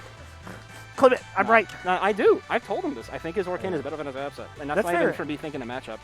I think he's a much scrappier character, and the way Bread plays maybe lends itself to that playstyle a little more. Absa's not really a scrapper. Yeah, She's more of a serial killer. I agree. Orcane will at least he'll fight you in honorable battle. Orcane is the jobber. Absa's the mob boss. It's true. So far, small little lead going to Bread. You got the spooky ghost. I Queen. love this game so much, man. You know what? Since we got it on here, it's not gonna be around forever. Do we have Halloween Orcane on here? It should be. I'm sure we do. Yeah. Yeah. Spook. Orcane is a thug. Absa is a hitman. Whoa! Grab them by little tail fins. That wasn't okay, man. That was a lot of That was a little bit too much of an overreach, I think. Whoa, great coverage on the platform. Yeah, that's it done. Oh my god. Back jab! Yeah, Chalmers was aiming to fire back right away, but Breadstick stopping that right there. Doing a little slap on the bear's face. And so far, he's got a nice little lead. He's keeping it, trying to keep Chompers at disadvantage and failing because now he is frozen. Yeah, I don't know what I feel like that was just a series of wires getting crossed. Yeah, That's what that looked like to me. that was like a misinput, and then he tried to save it, but he was all the way on the other side of the stage. The punished computer short-circuited. Indeed. Upgrade the frameware. The firmware? Firmware, I meant to say. You know. Frameware. The frameware. God, yeah, I hope we can upgrade a firmware for this game too. I wish I could upgrade my frameware. God. It's so slow. I mean, I thought you just got new glasses. Oh, true, I did. Well, so I mean, They're so you already, nice. you already want Look how nice they look. you already want new ones after you just got some. You're never satisfied, are Well, you? I could be like, I could have multiple styles, you know. There were a few I wanted. So, That's fair. it was a shame to only have to pick one. I don't know how many people that wear glasses, is it common for them to have just I assume it's common for them to have just one pair. Oh, I yeah. imagine they're fairly You expensive. have multiple if you're fucking rich. Yeah, I imagine they're fairly expensive. Yeah, the glasses are like 200 to 300, dude. Well, that would do it then. Yeah. It's they're very expensive. Whoa! I love the way he used the slide there. Just the slow little. Yeah. It's goofy. He truly turned into a Zamboni for a second. That, I am shocked that he landed on the platform with that down B. I thought Orkin was getting clipped for sure. It could have happened. There was a universe. Brett's punish is looking solid. He's getting like little 3-4 hit combos. Yeah, this is he's keeping up here, but maybe I shouldn't have said anything because the momentum has just swung. Yeah, Chompers is going to be looking to keep Good him off recovery. stage. I like using the puddle there to kind of cover, keep Edalus from getting too close to Orkane there. Yeah, fantastic stuff taking the first game. Nicely done. That dude really, like, he's been upset Yeah, all I night. don't know if y'all are hearing this guy, but there's this dude on the other side of the venue who's been, I think, playing Valorant this whole time, and he has been loud. He doesn't like his teammates. He has been making some loud call-outs and not happy with his teammates. We'll just leave Yeah, it he at that. really doesn't like his teammates. But enough about that. What do we got? Absa. Okay. Fine, I guess we'll go back to fucking other thing. We'll go back to the breadstick. Goodbye. Goodbye, Ghost. Ghosty. Goodbye, Spoopy Boy. Uh-oh. Oh, no. Well, I mean, I was about to make a comment about how I wonder how the app is going to hold up after my comment about his Orkane being better, but kind of shutting me up there with that first stock. Yeah, he really is. I mean, And then Chompers Rockwall is happens, shutting you up from shutting then, yourself up. and then Rockwall happens right back. Yeah, that was just definitely a case of two very quick Rockwall stocks. Yep. Rockwall Gaming. Rock and wall torture. From Aethropedia, the free encyclopedia. Dude, that nasty nair into upstrong he goes for on that platform, it's so gross. If it hits, it kills you like 50 sometimes. From who, Edalus? Yeah, Chompers went Yeah. for the late nair Ooh. into upstrong. There was a universe where Absa did not react in time and just flew right into that up B. I'd believe it. Oh! Look how quickly this man has taken back control of this game. Yeah. Saying he did not need that stock. He died at 50 and immediately brought the game back. His will is More or less. completely unshakable. I definitely say more than less. He's a full stock ahead. I meant more or less as in, like, dying to 50 and, like, bringing it back all the way. Oh, Yeah. gotcha. Okay. Ooh, I love the patience on Bread there, but just couldn't That, quite execute. just threading the needle on all those moves, barely missing. Okay.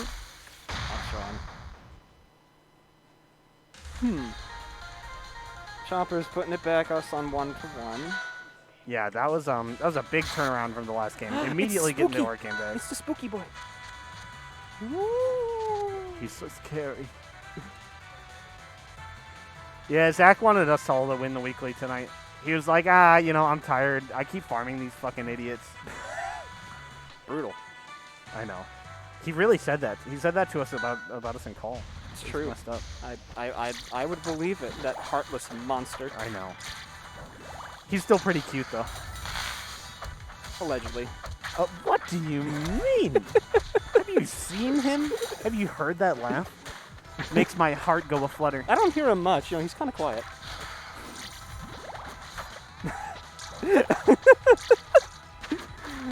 Love you, Chompers. But, What Chompers? wait. You're talking about Zach. Oh. I got some wires crossed. I see that. Endless at the edge guard here. Orkane off stage, managing to get under the side B.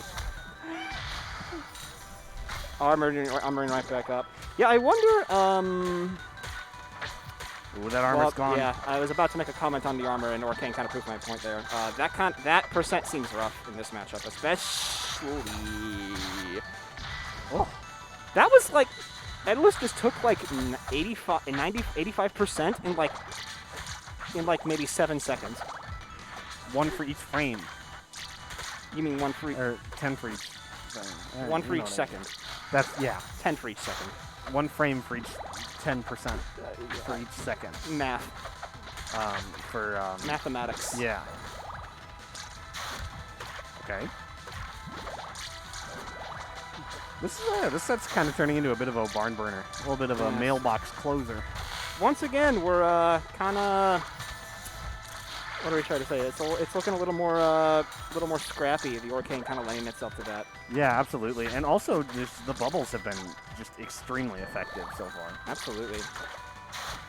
They're not quite gonna take it, but okay. Oh, getting frozen. That's huge. Chompers picks right. yeah, doesn't quite die for it. Ooh, barely falls out. Oh, this is rough. Oh, he pixels away. No, he missed the freeze. Chomper's such a smart boy. That up air barely missed. That was actually really smart. Just a little off in the spacing. Yeah, and the spacing on Chomper's freeze punish there, he that covered bait, everything. the nair. I love that. That was really well done. Yeah. Okay, parries at this Good time. parry. Doesn't really get much first troubles though. That's kind of the thing about Jesus, man. He parried the last bubble. Yeah, he was definitely trying to make use of the iframes going in once he got the parry, but just not quite enough to make it count. Oh yeah, tries to parry those icicles, so the platform's gonna stop him from hitting. Oh, he's now just Atlas is at 212% here. Gets frozen again for like the third time to stock or something. Good lord. Oh my god. He just pulls it out of his ass sometimes, man. That was brutal. What a champ. Yeah, he is well, he's not using Champ Atlas anymore. He was. No, he switched to default. It's true. What a default. What a default. I mean, Bread was ahead, was doing well, and just couldn't find that last kill, and Chomper is Yeah, Bread was doing really well until Atlas happened. quite literally. Quite literally, yeah. Yeah, I wish you lived in Arizona too, but you know, you could pretend to live in Arizona when you sign up for our major in November 4th through 6th called Heatwave at start.gg/Heatwave. Isn't that crazy? That's crazy. I love Heatwave so much. It's always been my favorite tournament, even before I was really part of the AZ scene. Absolutely same. It's always been. I mean, that's one of the big reasons why I wanted to move here, because every time I came down, y'all were just. I could tell y'all. It's beautiful. It's beautiful. I love it. It's beautiful. It's beautiful. But, let's see here. Breadstick's going to need to look pretty beautiful in here in this game 4 if he wants to bring this back. That's not looking very beautiful. Depends on who you're rooting for, I guess. Well, for Bread anyway, yeah. For you. Okay. God, those icicle slides. I don't know what happened, but one day I went from being able to get that on him fairly consistently to like I can't remember the last time I've been able to punish that. Which one? The icicle parry, because he's always ready for the slide off. Every time. His edge cancels have always been phenomenal, and they've only gotten better. I remember I used to be able to actually punish him sometimes, but I can't remember the last time I've done it. It is so rare to be able to punish. You just kind of have to accept your fate and like try and hit him afterwards. Oh, he got scooped. Oh my gosh. Oh yeah, now we're at the. Okay, he keeps parrying those the ice puddles. Not recognizing that he's below a platform, I guess. Well, he can just short hop it too. He doesn't have to go for that parry every time, especially because he doesn't get anything out of it. Like he should definitely just short hop over him sometimes. The icicles? No, he keeps trying to parry the freeze. Oh, that. No. Yeah, we're talking about different parries. I was talking about the parry that he whiffed under the platform for the icicles, but yeah, he tried to parry a freeze and just that's like the third time I've seen him just get nothing for it. Yeah, ready for that. Not looking good. Yeah, I mean, it was looking good for Bread for a little bit, but Chompers is just relentless when he touches you. Absolutely. I mean, he really just got in there. Oh, I don't think we've updated the bracket in a while, have we? I'll refresh it. They're definitely playing. They've definitely played. Yeah, it looks like Price won because I see Price and Skooli playing. Wait, have they just started? I hope not. I'm going to find out. Yeah, go check on that. I mean, if they have, whatever, we'll figure it out. I was saying if they did just start, then maybe we can get them on stream, but we'll see.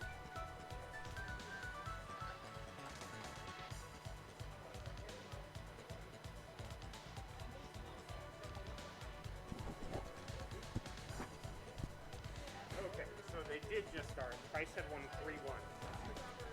Price won 3-1 in the first set. Okay, yeah.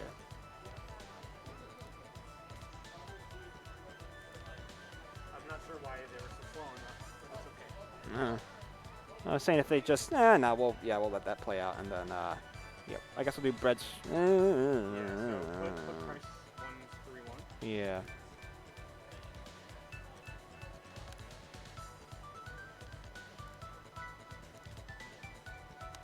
Go, and then we'll do Breadstick vstrides.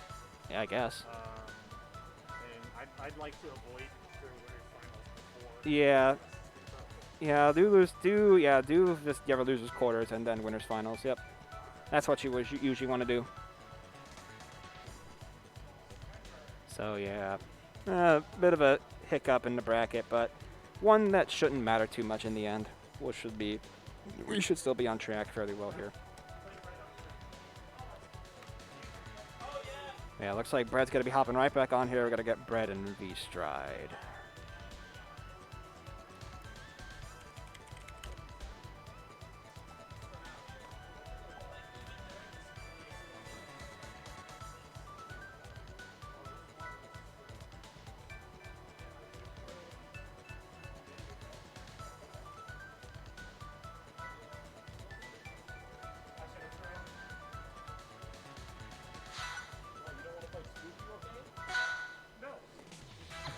Ooh.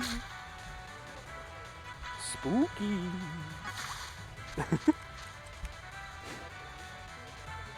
Alright, so we got the V-stride coming back in with their Hodan.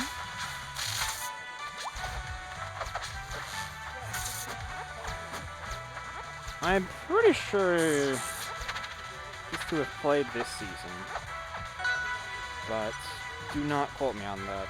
I remember one set they had fairly recently. Yeah, you're good to go, girl. I remember one set they had recently was pretty exciting, so I will look forward to this one.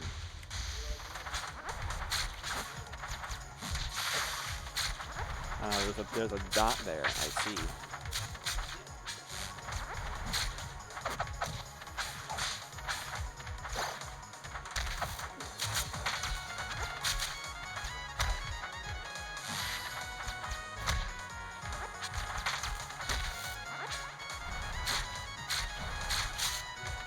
Okay, yeah, they played last month for this season, and it was a 3-0. Woo! The funny monkey up B. Absa also has a very funny vertical kill move. Imagine that.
What was that?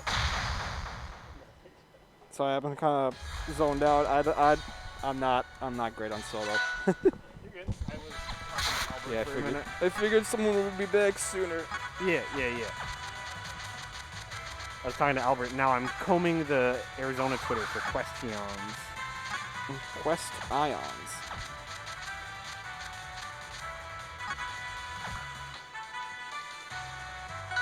What the heck?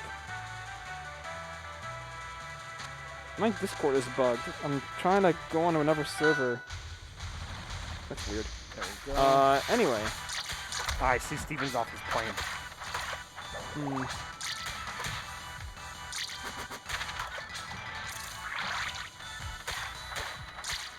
Okay. Oh, God, All right. that thread. Huh? Nothing. Oh, yeah, that thread is stupid. All right, getting into game 2 here. Yeah, game 2. It was last stock, game 1 on Merchant. Trying to think of. Ooh, that was a nice little conversion to off stage. Getting the down air. Red bounces off the wall, no tech. Yeah, no tech. Yeah, Val opting for these down airs close to the wall like that. It seems to be working out a little better for them here than it did in our last set, at least so far. That's good. Yeah, the one thing that I always try and stress to them is, like, you don't have to go down there. Like, they actually, they were playing earlier against Price. They actually saved Price by just going down there and down airing. That's kind of what I was talking about, yeah. There's a lot of situations where if you're a little too eager with that and it kind of puts you up against the wall and they're looking for that, that's a fairly telegraphed like tech opportunity. Yeah, absolutely. Which for a Zetterburn, anything that gives you more opportunities to like get resources back or mix or kind of get past your opponent when you're recovering, is huge. Yeah, it really is. And the same is true for Orcane, I would say. But yeah, I don't know. We'll have to pay attention to see how well it plays out. Because I mean, even if it's bad in theory, if it's going to work in this set, then by all means. No option's a bad option, I always say. Yep, it's not a bad option until it doesn't work, I guess. Really good awareness. I was so worried that they were just going to run right into that Orcane smash attack. What are you doing? Oh, we're getting lost in the sauce here. Yeah, they really wanted to just fucking kill the Invisible Man right there. Wrong way. They're loving. Forward strong, that's alive after that? Oh yeah, Odan is a large boy. That's crazy. Lovely cancel. Good cancel. Yeah, still dies for it. But up. You know, all we need is one good hit. Yeah, all it takes is one charge fair. But they're not really going for any of these moves that will really Dash just attack, kill. not quite. A charge one will kill. Absolutely. All right, perfect. There you go. That's all you needed. Back on the board here. All right. Oh, I like that. The little neutral B. Yeah, the neutral B to just catch an option on the platform. I kind of like that. I've been seeing a lot more Hodans use that move lately because it's surprisingly difficult to challenge.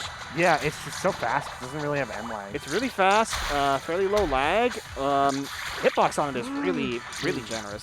And just like that, I just noticed that we're basically Bread suddenly kind of has the lead here, and Bread suddenly has the game here. Yeah. That's what, like, Val could have kept that lead so convincingly, but they were just flubbing so many, like, for sure kills on the second stock. That was weird. I feel like they were kind of, well, yeah, that definitely would have helped getting that second stock a little sooner, but even past that, I just feel like, yeah, my chair keeps on clipping this little rod here. Yeah, it happens to me all the time. Tempest! See, they are my sibling. Tempest. I love Tempest. Looks like my plan worked, and the other set has finished.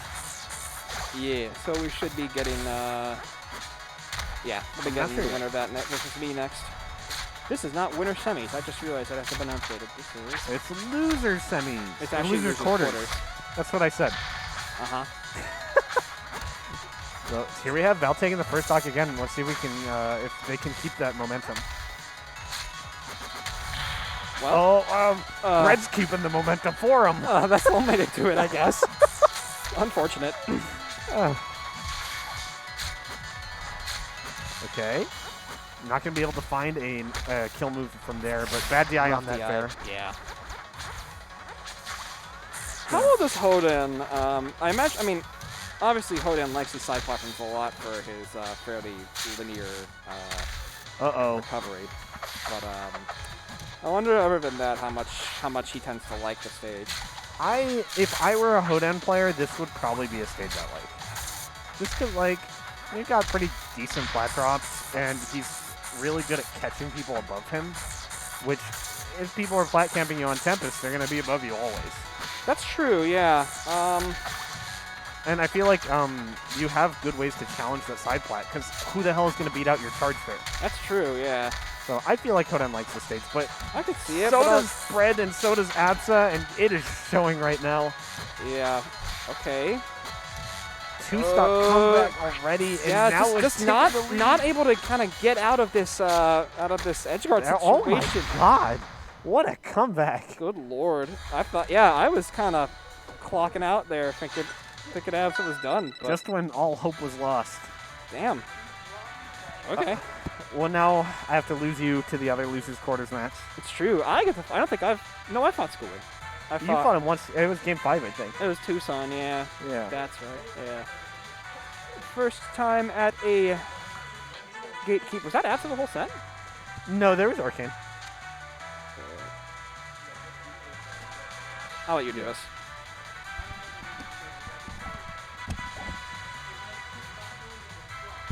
Okay, Skooli, your turn on stream. You gotta play Sawtooth. That's what I say. I don't. I never say that.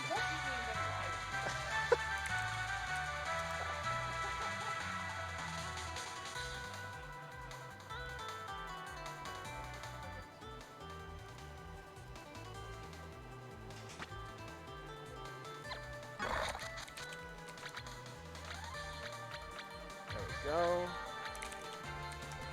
Oh. Sorry, bud. Hey. Oh, there it is. Why the hell did he put it over there? Sometimes all I think about it, what I learned in boating school is. What I learned in boating school is. Start.gg/heatwave. That's what we learned. I'm so excited. Huh? What? Yeah, you're player 1. Go. And then it was Absa. And then it was Absa. And it was Hodan. Hodo Dojo. Yeah. Oh, I didn't pick the winners. That's fine. It was... No, vstrides won. No. Who won? It was 3-1, wasn't it? Or was it 3-0? It was 3-0. I'm a fool. I think it was 3-0, yeah. And I think the first game was, it doesn't matter. I think Bread might have been Arcane game 1, but Yeah. Nah. Nah. He's a Breadstick. It doesn't matter. He's a Breadstick. You know what's crazy? What's crazy? You know how they've been talking about the Hodan stage in Rivals 2, and like apparently it's like Hodojo or something like that. And like, and it's like, you could also say it as Hodo Dojo. And like, but so here's the real kicker though, is I kept thinking about it, and I thought about the monkey from Powerpuff Girls, Mojo Jojo. Yeah. Like, it all makes so much sense. I can't wait for Rivals 2 to pop off and they get the official collab. Yeah, we can get a premium Hodan skin that's just Mojo Jojo. I'd switch to the character, man. I'd switch to Hodo Jojo. However the hell you're gonna say it. Hodo Mobo. Dude, he's gonna be great. Rivals 2 is gonna be a great time. It looks fucking awesome. Ooh, you know what else looks awesome? Skooli's platform movement. Yeah. Absolutely. He's definitely joining the ranks of players like Hector, who are just really good at it, and it's terrifying because you never know. You never know when they're coming down. Yeah. I was actually talking to Skooli. Oh my god, I just realized names. I'm a fool. I'm so dumb. I I was talking to Skooli a little bit, and he reminded me, because I totally forgot, they went to Game 5 last time these two played. They did, yeah. Which is crazy. So I'm very excited for this one. And yeah, they're kind of just... It's already a slugfest. There's been a lot of pretty close sets, even if there's some 3-0s in here. It's really cool to see. Yeah. Oh. Who did Skooli lose to right away? Breadstick. That's right. Yeah. Gotcha. There's so much smoke. You sound tired, dude. Yeah, it's too much smoke. Oh, that's why you always sit still and neutral. You're just too tired to move. There's too much smoke, so you're too tired. I guess that's what it is. I took too big of a pull, Noah. Too much smoke from my organs. Trust me, no one understands better than me. Babe. Okay, yeah, memes aside though, yeah, these two. They're just still going at it. And yeah. Skooli's had partner disadvantage for a little while now. Goes for the back air on that. I like that clone just kind of like chilling there too. Like that's so good for edge guarding Sylve, because like any recovery mix-up that Sawtooth decides to go for, whether it be like a double jump or an air dodge in or something like that, clone's ready to snipe it. Yeah, for sure. It's just such good option coverage. Oh. Did it unplug? Okay. I see. Yeah, something about his controller just fucking broke, which is a shame because that was absolutely a stock. Yeah. That is just unfortunate, but you know, it's what's gonna happen. Oh, he would have got that parry too. He would have gotten the moonwalk parry. What a chance. All right, evening it right back up. That's what you want to see if you're behind like that. Oh yeah, definitely. So, the last thing you want is for a Sylvanos to be ahead of you in stocks and then get a tech chase. I like that double jump dare out of hit stun there, and then landing on the platform as Forsburn disappears into the smoke, because Sawtooth's like, whoa, and he committed to a parry, and then he just like fell down and baited it out. And honestly, that's such a good mix-up sometimes, where like you whiff an aerial on a platform on purpose just to give your opponent something to react to, and if they commit to a parry, it's beautiful. It's crazy, but that was just textbook. Like, you got to burrow in a stage, and he covered like every option. Yeah, I mean, he just spaced it so perfectly, and Sawtooth just couldn't quite find a way around it. Yeah, and that was the full charge too. So he even had the timing perfect. Yeah. Yeah, you can't consult Dan about any shenanigans there. That was just death. Dan says definitively he is dead, and I agree, Daniel. Agreed. Treetop, this is a classic counter pick for Parker against most players, I'd say. I talked about this earlier when Skooli counterpicked this. This can be a really great stage for fours.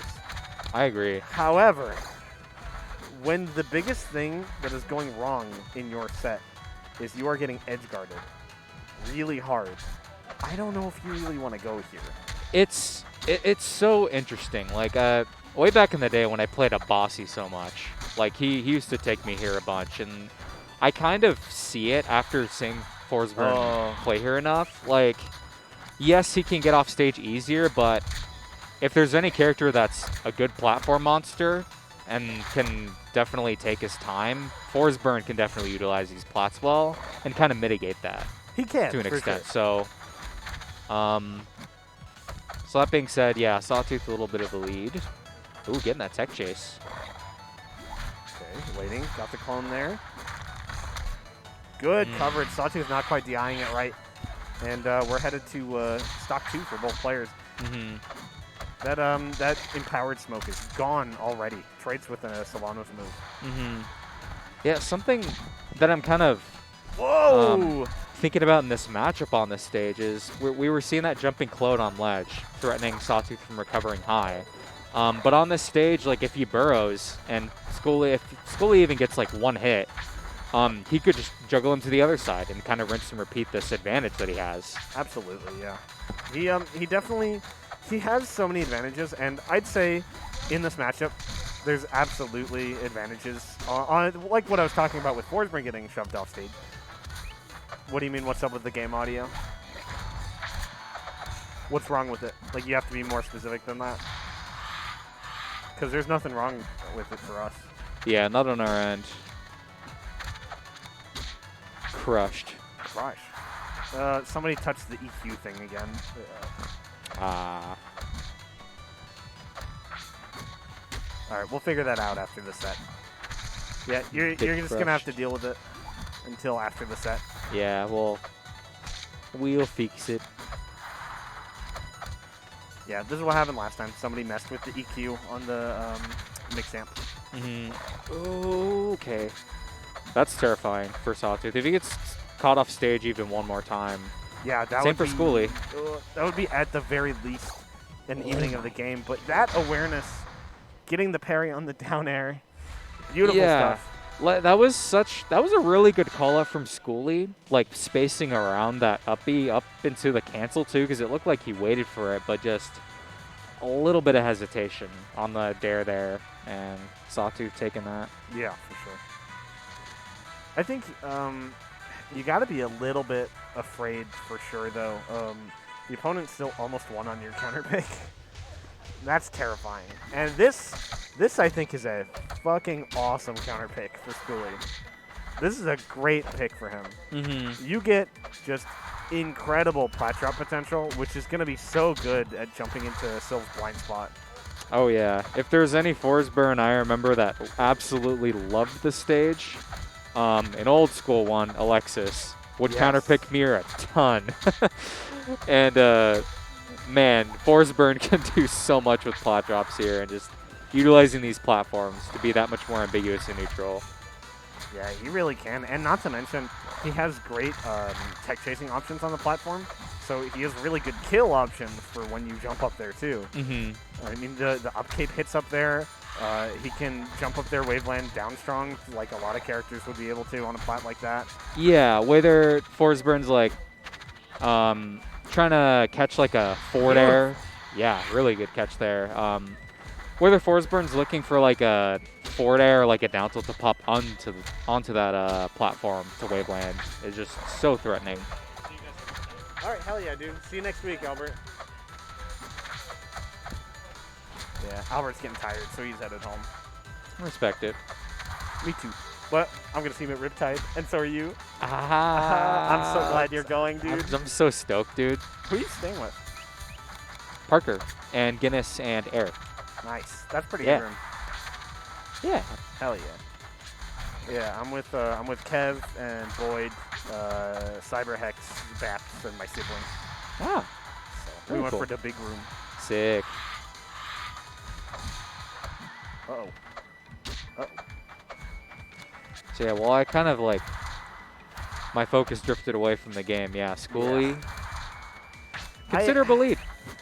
I think one of the most impressive things we've seen from Skooli is definitely his plat movement. And, I mean, he's a Forsberg, so honestly, it makes a lot of sense. That's one of the first things that develops.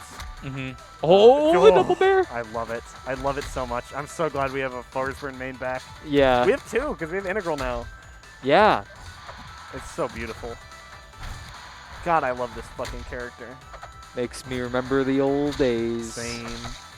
Every time we end a season, I think about starting the next season and doing only Forsberg. I love him that much. He's so sick, dude. Oh, caught the double jump there with the cape. Or the dagger. Ooh, Parker's starting to catch up, but there's a whole lot of smoke here to help him get back to stage. Wow. And beautiful clone pop. That's an interesting problem for Sylvanos to try to shut down, is smoke that's like pretty far off stage. Yeah, he can kind of do it by shooting the seed all the way over, but the seed has like an arc, right? Right. So it's pretty slow to do it, actually. Oh, gets baited. Okay. Sawtooth getting a whole lot of damage here. Love the chase on the platform. The forward air to cover that rollout.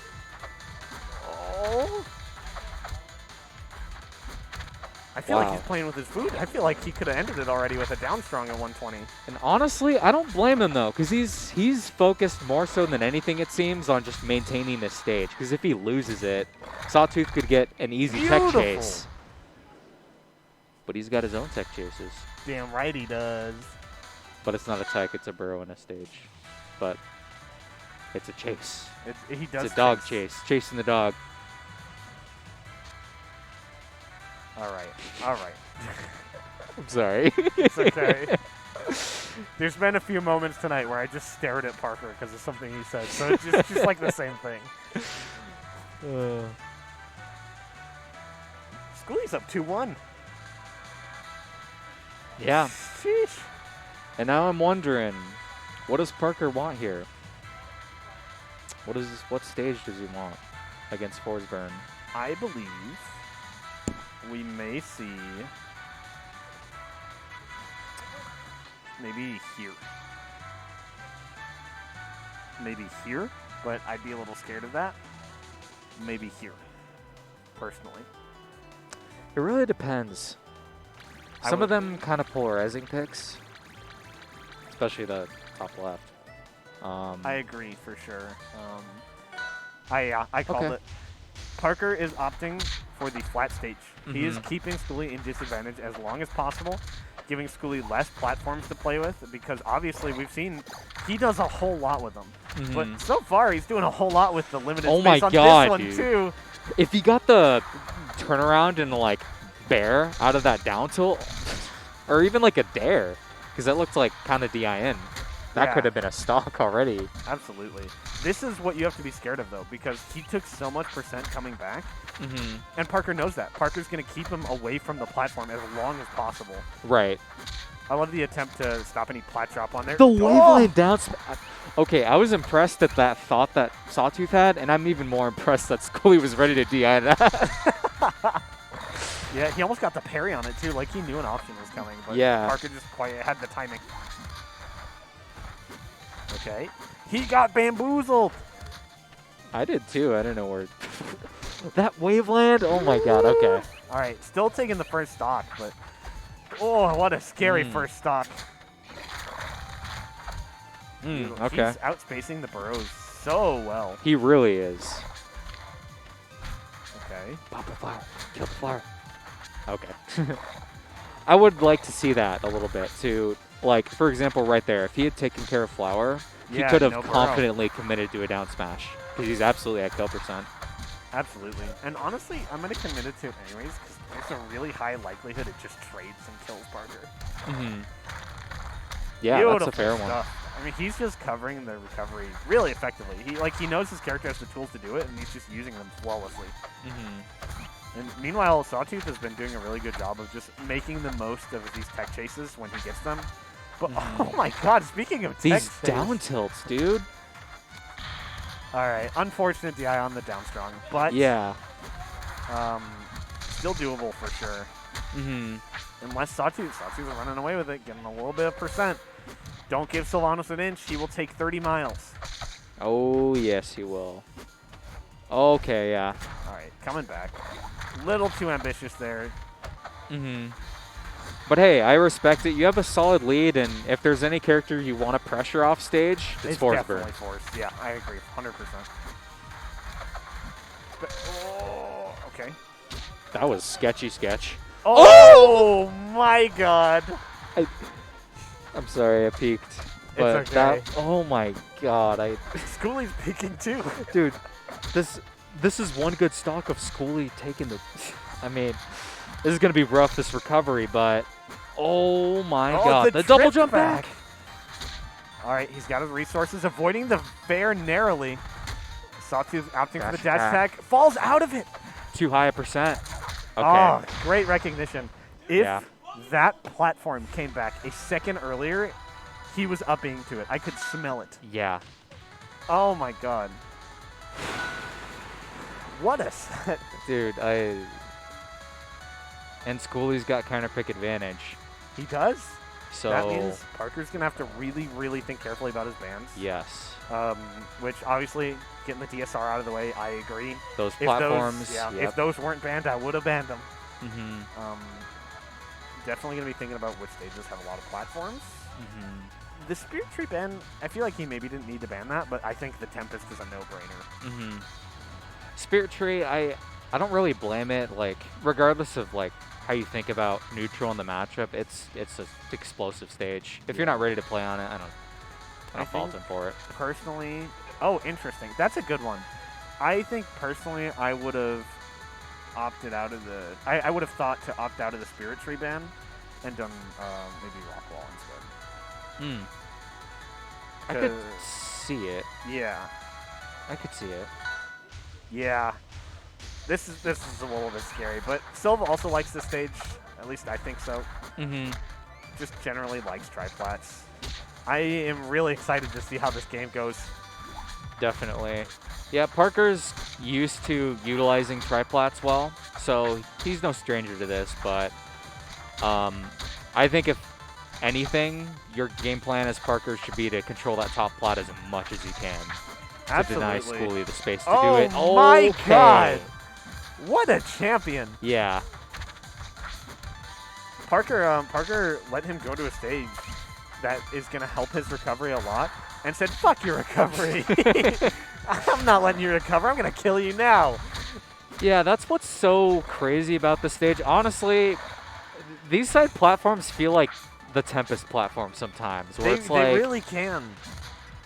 Yeah, it's where it's like you can just kind of sail them off the side and it's like, oh, okay, yeah, that's a thing on this stage. He's already so good at mixing up his recovery options. It's insane. All right, Skooli coming back. Ooh, jumps over the down strong. Very good awareness by Parker. Yeah. Maintaining his big lead here. Okay. Ooh, the jab dash attack. Interesting. Yeah, okay. Great spacing. Recognizing no grass, no bite. Just going to run in and do it as soon as I can react. Yeah, he accounted for the cancel, too, is why you saw the dash back, and then he dashed back in and in reaction to the burrow and just threw out that down smash. Really good play. Absolutely. Ooh, Parker getting hit by the uppie there. Ooh, that up air. Up airs. Up air is really scary. Man. Which one was I talking about, though? Yeah. Man, okay. So, Skooli down pretty decent amount, but yeah, okay. This is a good start, though. These down tilts and the nairs, we've been seeing kind of the whole set. Sawtooth finding his way back with an uppie, though. Yeah, he burned an air dodge in the touch stage. All right, thankfully makes it back, though. Parker's been doing a really good job of catching the plat movement this time. Like, he recognizes, like, okay, it's a tri-plat. He's going to be, like, trying to run around on them, and he's just making sure he covers extra space on them by overshooting a little bit. Overshooting with these bears, making sure he covers the edge of the travel side plats. Right. Okay, Skooli looked like he was looking for a back air to shut down that Silva B, not last edge guard, but okay. Down smash, not the best DI. Yeah, not great DI. There is a universe where this happens, man. Oh, we might be seeing the start of it. The clone jumped. He didn't jump high enough, though. Oh, the waveland down tilt. The down tilt, dude. Okay. Backing off, getting a little smoke. That's scary, though, because I feel like that's part of where Parker's at his best. Fours has smoke. Okay, he made... Oh! That was so ambiguous. Oh, my God. Okay. This is terrifying. I'm so scared for Parker right now. If Skooli gets one good edge guard, okay. Shuts down the fair there. Oh, the down air. The weak dare catches the plat movement. That will do it. Oh, my God. Damn. Oh. Sawtooth takes it. Game 5. That was a mailbox closer, dude. What a fucking awesome set. Yeah, that was crazy. He almost had that shit. That was about to be a top 5 win. Yes. Oh yes, it was. God. What a champ. Wow. How are we supposed to follow that one up, dude? Yeah, I don't really have much to say. Like, you want to just DQ and let them play grands? Dude, yeah, I'm about it. We can stay on comms. We can just so true. We can get comfy. We can get some Uber Eats popcorn from the gas station or some shit. All right. Parker says I can't DQ until he gets a run back with me. So. Totally fair. All right. Holy hell. what a fucking set. I mean, Yeah. especially that last stock, just you could feel the power up at the last minute. Just he stopped for a second and saw everything in the universe. Yeah. But then Parker did that weak dare off the platform, sending him off stage. That was everything. That was huge, yeah.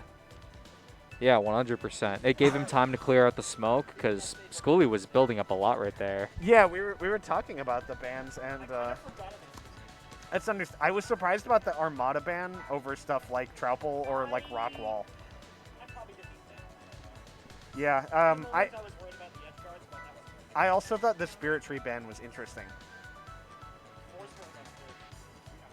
For sure, but like. The idea, well, I wanted to get rid of that one measure. Okay, that's fair. You were just scared of this the side plats, not so much. Gotcha. Okay, I get you, because you wanted to really push the disadvantage and didn't worry so much about having a top plat there. Okay, that makes sense. Yeah, and I mean, he did a pretty good job of covering. I get you. Yeah, I get it. And I mean, even during the Trouble game, he did a pretty good job of actually covering the top plat a lot of the time. So. It's weird because in theory, I think it's a really bad stage for Sil, but I think I'm just not going to try that. That's fair. Yeah, I mean, really fucking good job pulling that one out, man. I don't know how you pulled that out. He was like, I didn't know how I pulled it out either. After game 3, I was just kind of like, oh. Yeah, he straight up ascended for a second. I think anyone lost to him when he was playing like that. Yeah. Holy shit. All right. Let's go play, Boo Bear. Yeah. I just remembered the audio thing. Oh yeah. You want to check the EQ sliders? I think somebody hit them. Somebody said that the audio was compressed. Hey, huh? So it sounds perfectly fine for us. Okay, Parker messed with the audio settings. Tell us how it is, chat. Is it still compressed? Is it still bit crushed?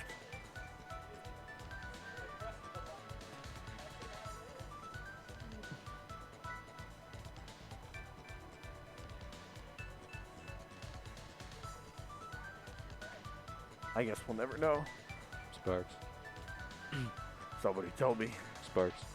Sparks. You just said GG's. Sparks. Granted, that was like 3 minutes ago, maybe 4. Sparks is the audio bit crushed. Sparks. They won't fucking tell us. Nobody's saying anything. Kevin. Kevin. Kevin, you said these bits were crushed. Kevin said the bits were crushed. Okay, okay. Sparks said, okay, we're good. I'm gonna fucking crush Kevin's bits if he doesn't get right back in here. I think it's fine. Maybe like a louder song to kind of, like if we can get off of the victory screen. Oh, Kev, is the audio still bit crushed?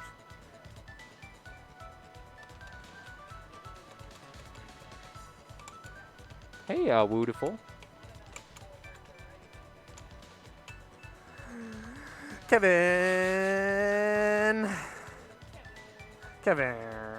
Kevin. Kevin. Oh, hello. I kind of had a feeling from the Awoo, but I wasn't completely sure. He's refusing. But def will be easier to tell. Go to the, right. the character select. Right. So yeah. Leave the victory screen. Just honestly. Yeah, it's fine. We've only got like 3 more sets. Oh yeah, we're doing. Yeah, we've got winners finals, Still a lot losers of time. semis, losers finals, then grands. So 4 sets. If it's bit crushed, speak now or forever shut up. What's the loudest character? Pick Crag. It's I don't Arcane. know. I don't know if there's an. Okay, yeah, Orcane's pretty loud. Is there a loudness tier list? I don't know, but Arcane wins it. Who's the quietest? Still a bit crushed. Okay, Palm is up there. Palm's pretty loud. Who's quiet?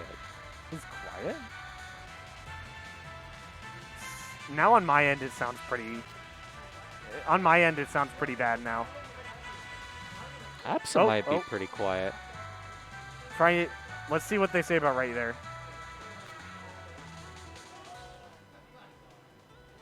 Tell me. Yes. That cut audio for us, yeah. Okay, audio's back. Now you can't hear shit? Okay. Alright, Parker's fucking with it. Looks like he's on a little delay. Yeah, because he turned it. Okay, now Nothing. it's staticky. Nothing. So, ooh. Nothing. Nothing. Nothing.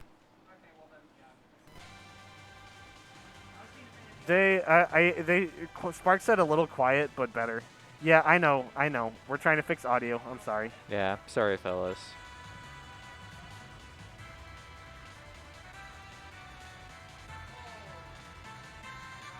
How is it? How is it, fellas? Please tell me I have to go play a set. I just want to know. Deaf quiet. So. There. How about now? In fact, I can turn it up even more. Well, it's good on our end. Yeah. What do you think? Tell me. Tell me. Bam, bam, bam, bam. Oh, wait. I didn't even know. What is Champ Maple's? Is Maple clapping? Yeah. Oh my god. That's amazing. A little bit crushed still, but okay. Well, frankly, don't know what changed because we went through all the EQs. Mm-hmm. All right, we have only got a few sets left. We've got to keep going. Yeah, I mean.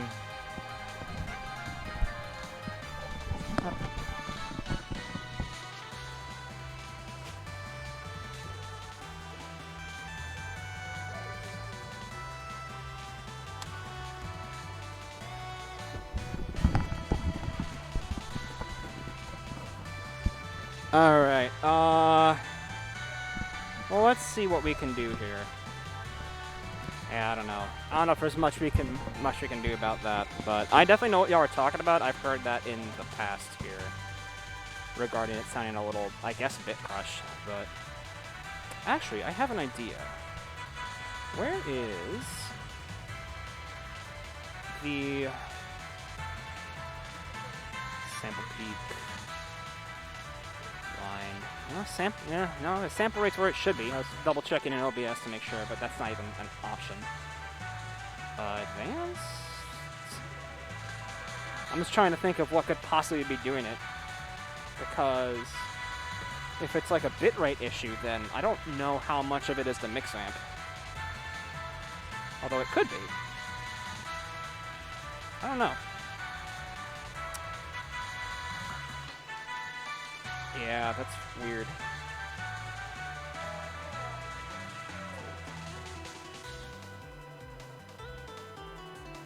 Okay, and then after all that, they're not even here. Where are they? Where the hell are they? Did they both go to the bathroom? Jeez. That's them. Or that's Noah, at least. I guess they were on the mic for however long, so yeah.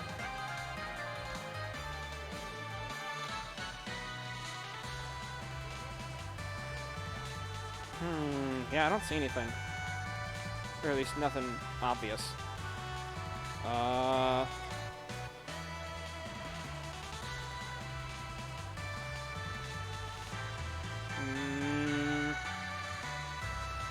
do I open the sound settings there?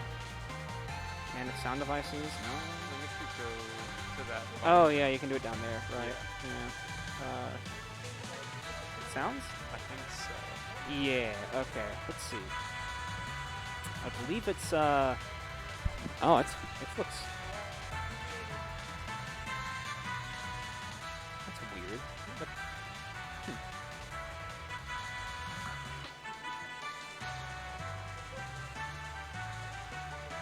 the default format. It's interesting. No, that shouldn't do it. I don't think. Because in Windows, this device is at least set right now to 44.1 kilohertz, but OBS's output is 48. So I wonder. I don't think that would cause it to sound that weird. Normally the sound would just go through at like the lowest threshold, so it would Right. try to do 44,800, but it would just actually be 44,100. Yeah.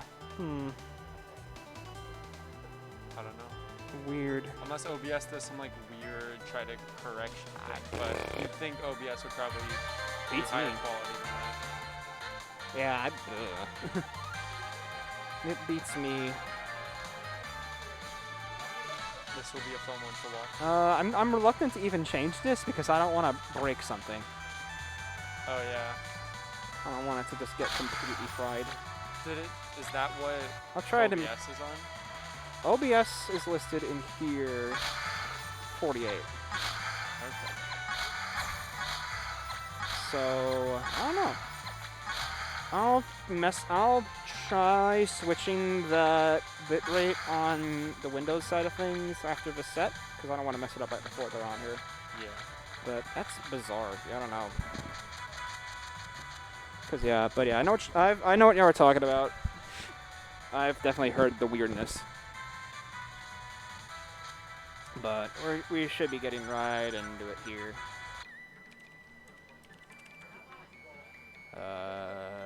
Chompers and Dinos.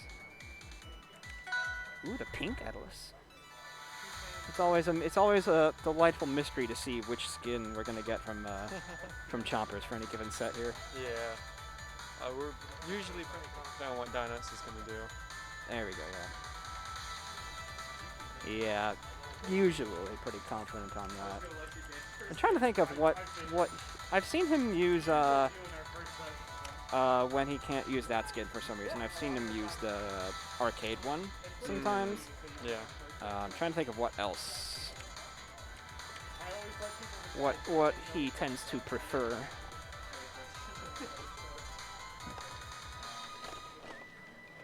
I think Dinos is explaining how he purposely lets people ban, so that way he can figure out what stages they don't want to play. There's nothing wrong. I have to say Hi. hi. He says, "Oh, there was nothing wrong," which means there's something horribly wrong. I know that, man. Time for some Rivals gaming. Yeah, so going to Forest 4. Okay. Oh, no, yeah, no, we're on the right scene already. Oh, okay. Yeah. Does it do anything if I press it again? It shouldn't. Okay. Good to know. Yeah, I don't know. No, knowing the Stream Deck, it might break something, but it's probably fine. I mean, it looks fine to me. But yeah. So Winners Finals, Chompers Dinos, as we are so used to seeing. I don't remember. I'm trying to remember how their games have gone on this stage in the past. Because for some reason my brain is telling me that they don't go here super often, but... My memory of this stage is I feel like Chompers has won it when I've seen it, but I totally could be wrong. Yikes.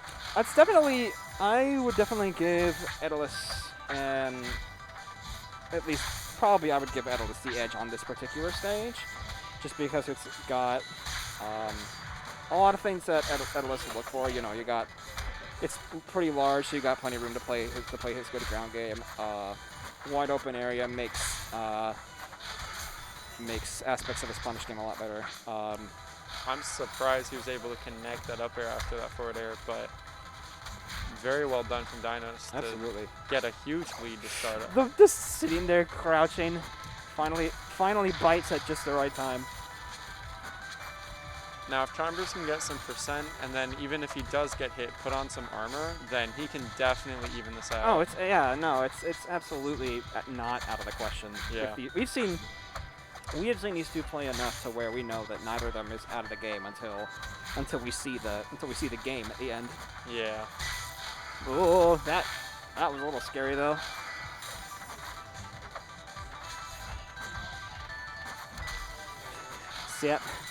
Sometimes he'll just do that. It's like, okay, I've been keeping you scared at like half screen for long enough, but so I'm just gonna throw out the Dacus and hope you're assume you're not paying attention.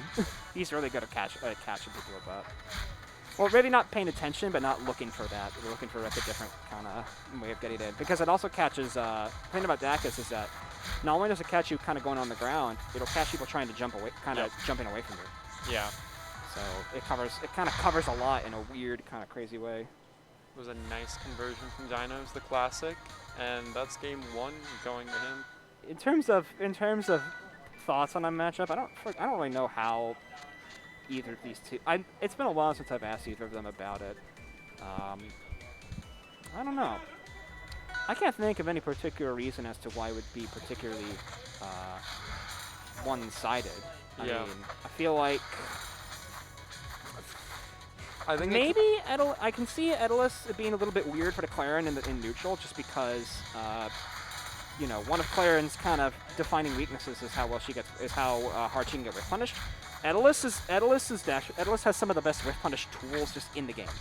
Dash attack, Dacus, you were saying, his general just ground movement in general just being as good as it is. So I can see neutral being a little tricky, but I mean, that said, it's still Edalus, still a pretty big target. So yeah, if there is an advantage matchup-wise from the characters, it certainly isn't shown when these two play. Absolutely. It's always back and forth with them. Yeah, that's kind of the thing. Don't take what these two do to each other in this matchup with a slight grain of salt. Wow. Well, good lord. Yeah, because that's not going to normally happen. You don't see that too often. These two are on so many layers with each other at this point, it's kind of nuts. But, I don't know. I'll have to pick their brain about it, because I know there's one matchup that we have among, like, the top end of our scene here that one of these two is like, yeah, it's really rough, but I can't remember who or what it is. But there's some part of my brain that's telling me that's something's up. Maybe we'll see later tonight.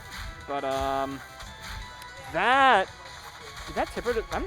tipper up there went through the armor. That low percent is kind of surprising. Dang, yeah. Trying to DI out on whatever follow-up Edalus is going to get, but just too close to the blast zone. He's going to die for it. Both of them winning a game 2-0 over the other with That's 2 fast. stocks We're already two games in. That was quick. Yeah. Yeah, that is definitely the one thing about sets with these two on screen is that it's always a bit of a barn burner. These two play very not necessarily, I don't want to say aggressive, but very they can, what am I trying to say? They rack up damage from combos really fast, so like 2 interactions and the other one can be off stage. It's and, very, like, yeah, it's very, high. I guess you could say it's very swingy. Yeah. Right, yeah, because once, just by the nature of these two playing so much, and by, I guess partly just the matchup, it's easy for momentum to swing pretty wildly. Let's see. Both of these players just did a circle Down air. around that platform and threw out smash attacks at each other randomly. Beautiful. Grab. Ooh, now not gonna find the nair there.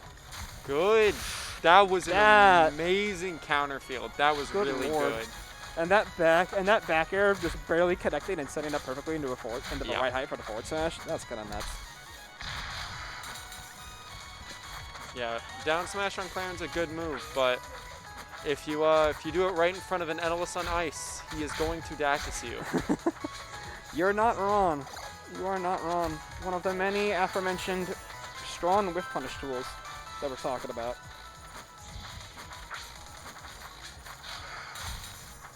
Yeah, it's interesting how how far apart these two have been played in these last couple interactions. What a here. good up air. What That a was call very out. nice, yeah. Uh-oh, but we got off stage. Finds a counter hit. Yeah, misses the tech chase. Gets caught on the roll in. Oh, this is...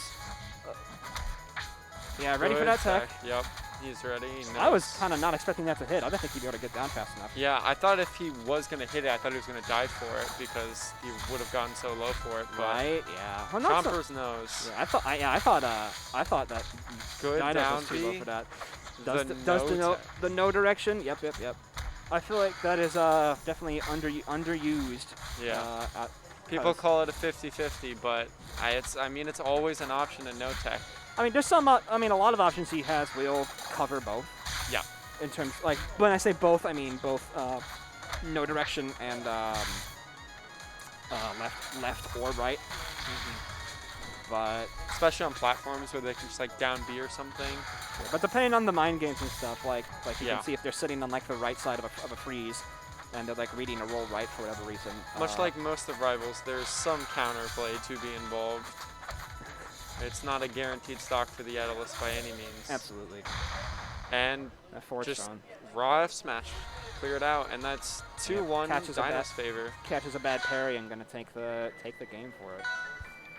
Dinos got a lot out of his edge guards there. I wonder if they we're were gonna gonna- see a stage that responds from that for Chompers. Knowing Chompers, I feel like we're just gonna run it right back. Did we Yeah. go to? We went to Merchant last, right? I believe so, yes. Have we been a Merchant this whole? No, we haven't. We went No. to game 1 was on fire. Was on not fire cap Forest. Was game 2 and 3 both on Merchant? I don't. I have the brain capacity of a goldfish. I didn't think so, but then I couldn't find a single stage where it could have been. So definitely Rock might wall. have been. Yeah, raw fall. Okay, this is also not too surprising. Chompers loves to take people here. One of his go-tos, absolutely.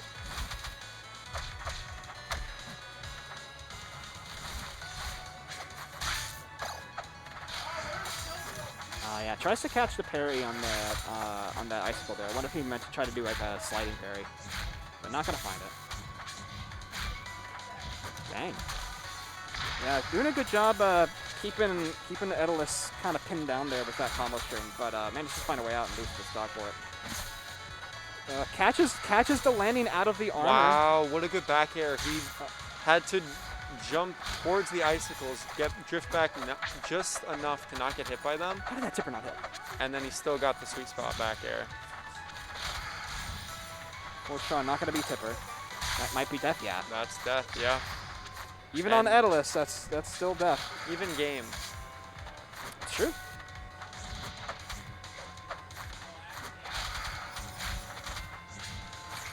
No air dodge on the Edalus right Yeah, now. no air dodge, but lands. Yep. Yep, gets the parry. A little slow on that tech chase. It's Catches really the roll in.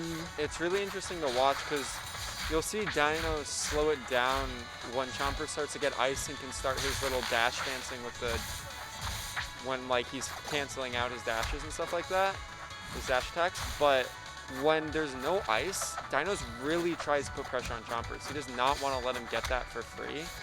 And it's really interesting seeing the mind games behind that because Chompers is aware, so he'll just like start throwing out hitboxes too. Absolutely, yeah. And then we see that where he just recognizes that they've basically gone full screen, so it's like, okay, yeah, I can pretty safely get down the Wow. ice, but That was loses it pretty quick from going off stage. from the being forced fair off stage. bear to get that one. And that that kills, and that's armor, and it's Yeah, gonna. Yeah, now Edalus has his extra stock. Uh-oh. The Game 5 prospects have grown tremendously, but no, not quite. Okay, now that looked like an up air was about to come out. Wow. Forward air is gonna take it. Doesn't even need the up B. Yeah, you'd think that most Clarence would just go up B there, but that leaves potential for Chompers maybe to live it with good DI. Or to like just go through it with like fair armor or Yep. something. That's what I would have been worried And about. so that fair gives him the option to respond after he hits it, but you have to be confident that you're going to hit it. So very well done by Dinos there. Yeah.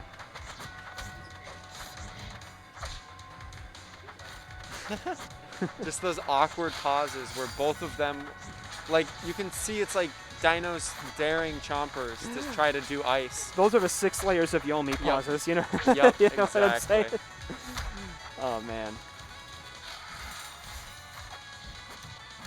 Oh, Falls just out. falling out of that Dacus, that would have killed for sure. Oh, wait a minute.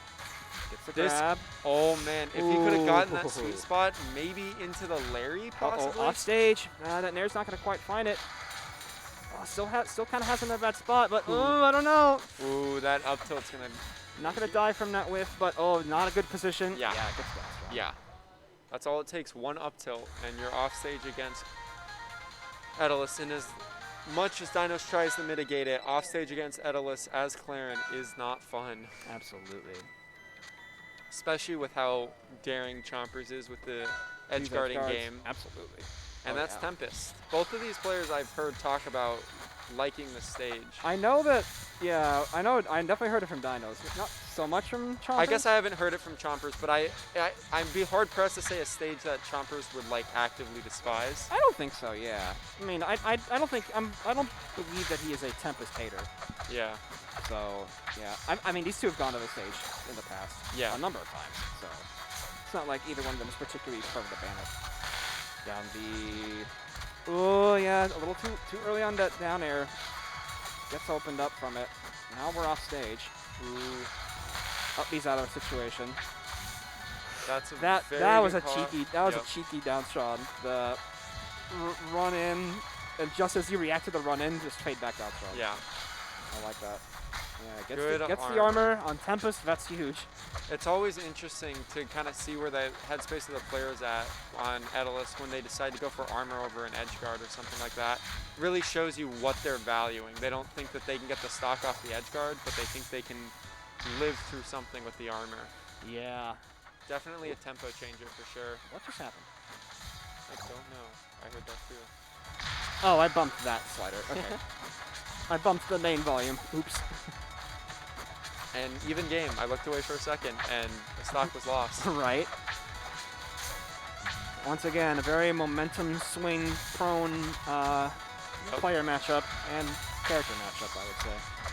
Gets the armor. Chompers is so cognizant of that ice. Yeah, opting for the no direction. Yeah. But still able to get the coverage just by being a little delayed on it. Up Good strong. dackers. Yep. That would have covered pretty much everything but a jump and a parry. Yeah, that covered so much. Whew. Especially on a stage this small. Yep. There's Like not really Dacus- anywhere to go. A Yeah. Dacus can basically hit from one corner to the other. Dinos getting some cute conversions though to try to even this back up. Ooh, just a little. Oh my gosh. I have to wonder if that down air, like not coming out right before he landed, was intentional. Because that set up for like a really interesting kind of Mind game. with bait. Yeah. Getting a lot of percent off that freeze, but Dino's getting it in exchange for just one neutral. That nair. Oh. No. That is not how you want to see the Game 5 end. He wanted to fastball no. onto the stage and get some more out of that. That's but oh man. got Yeah. fooled by the Tempest and thought that the platform under him Unfriggin' was fortunate. rather Goodness. a gap. Darn. Yeah, that's rough. But You got to feel that Dinos is probably going to want to run that back in Grand Finals, so it's going to be either you or Breadstick to try to stop that from happening. that's true. It sure is. Yeah. Stop the little love I'll, ballad between these two. I'll see what I can do here. Where is the bread of the stick variety? Oh, bread man!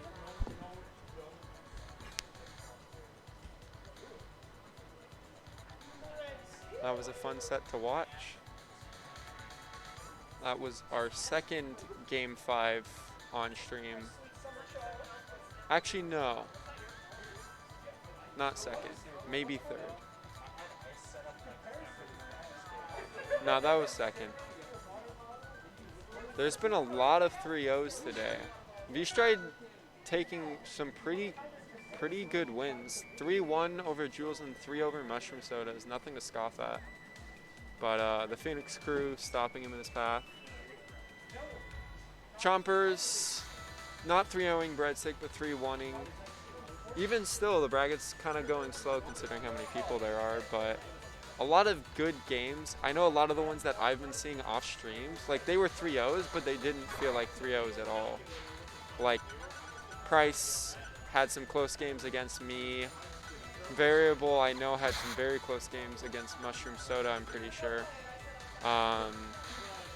3-0, but didn't feel like it, I feel like is a story for a lot of tonight's games. Or 3-1 and didn't feel like it. 3-0 but close.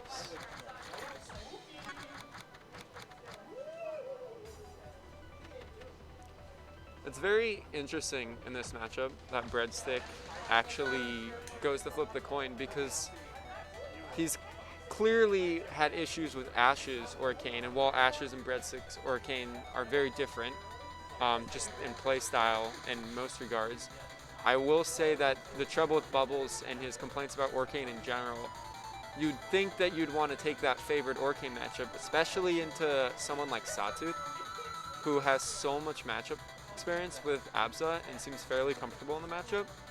But Breadstick is not willing to shy away from any matchups of his two characters, unless it's like a very serious major. I had a conversation with him about it, an interesting philosophy. Oh, gotcha. I will have to try to learn how to set up the stream. I have not done this before.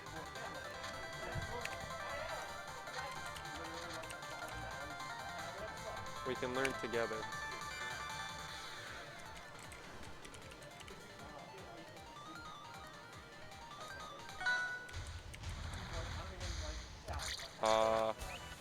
Which Sylvanos is that? Which Sylvanos skin is that? There? Okay. And then it's... Oh, sorry, no.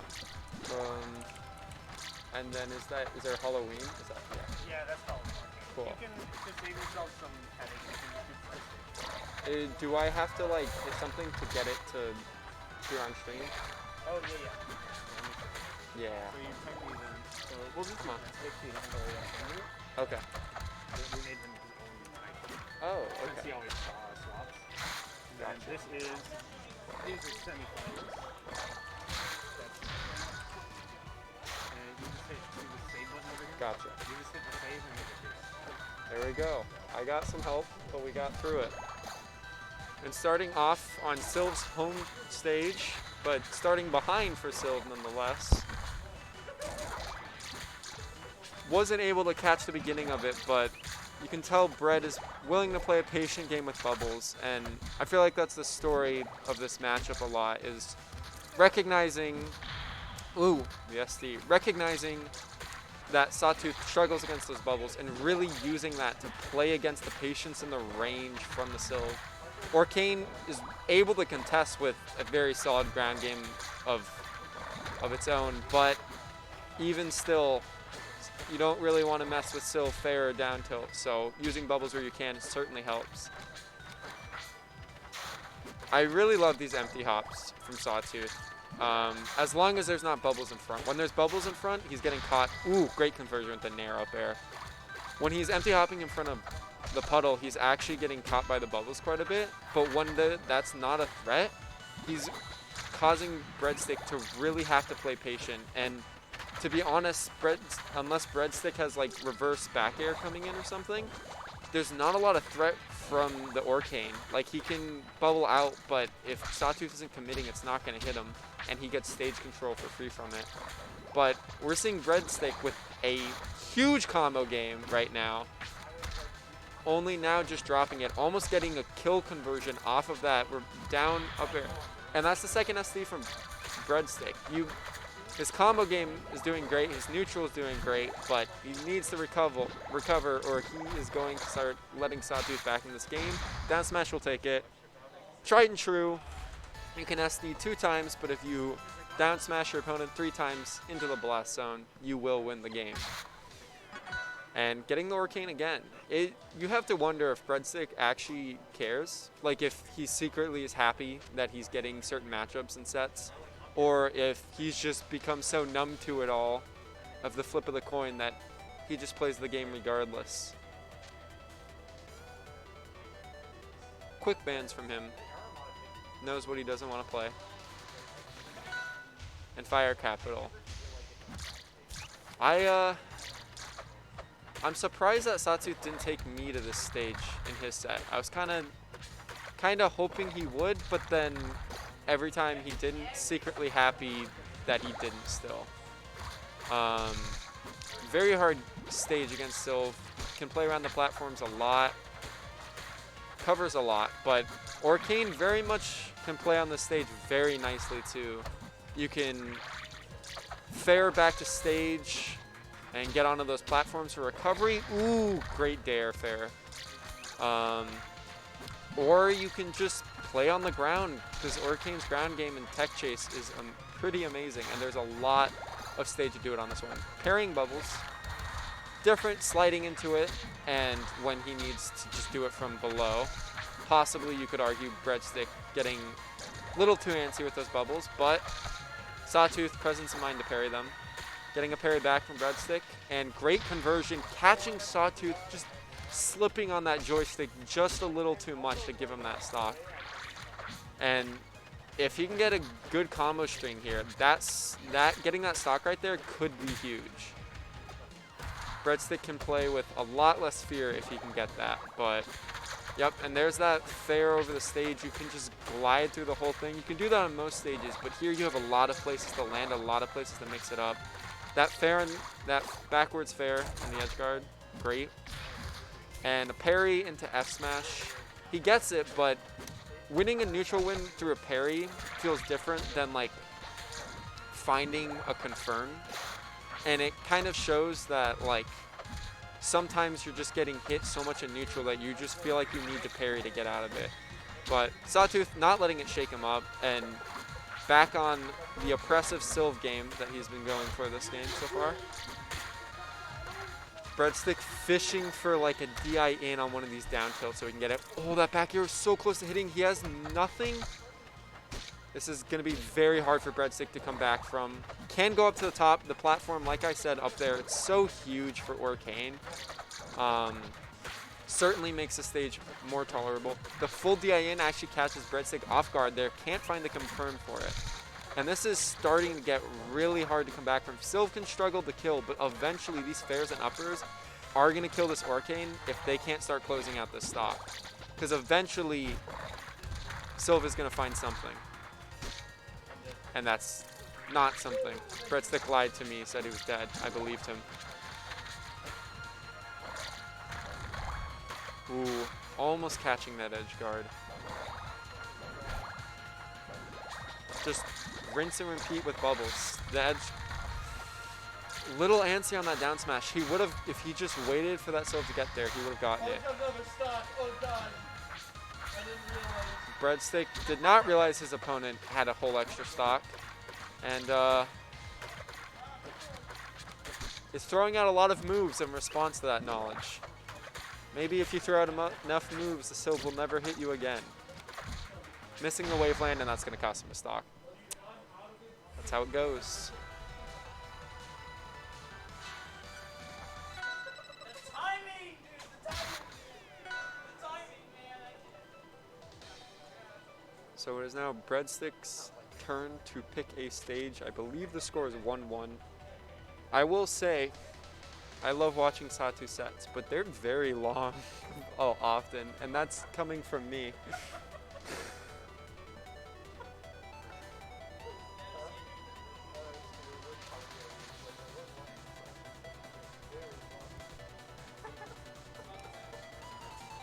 Taking a lot of time on his bands. That's the other thing. It's not even just the games, it's the bands. But that's how you can tell he cares about the games, right? Like if you're giving presence of mind to every set, to every game you're playing, respecting each of these players, you're less likely to drop a game to a player that you shouldn't. And you can keep that consistent gameplay. And that's going to be what lets you play against the top echelon. That's going to be what lets you consistently get that good practice in with all these characters and keep you at the top. You have to keep that demeanor throughout. Although that being said, I play against SBS and that man could not seemingly care less, but often that's when he feels like he has it confirmed, he does take it seriously. And this is the last stage I would have wanted to take Sylve, but I play Force Burn, not Orcane, and Orcane's bubble edgeguard here is very good. The one thing that I will say is a little difficult is if there's flowers on stage, grass does give Sylve that checkmate, but Orcane can very quickly dispose of those. And If there's no grass on the stage, this stage can be a nightmare for Sylve to get back to. Sylve's like the stage for sure. Like, there's a lot they can do on it, but it's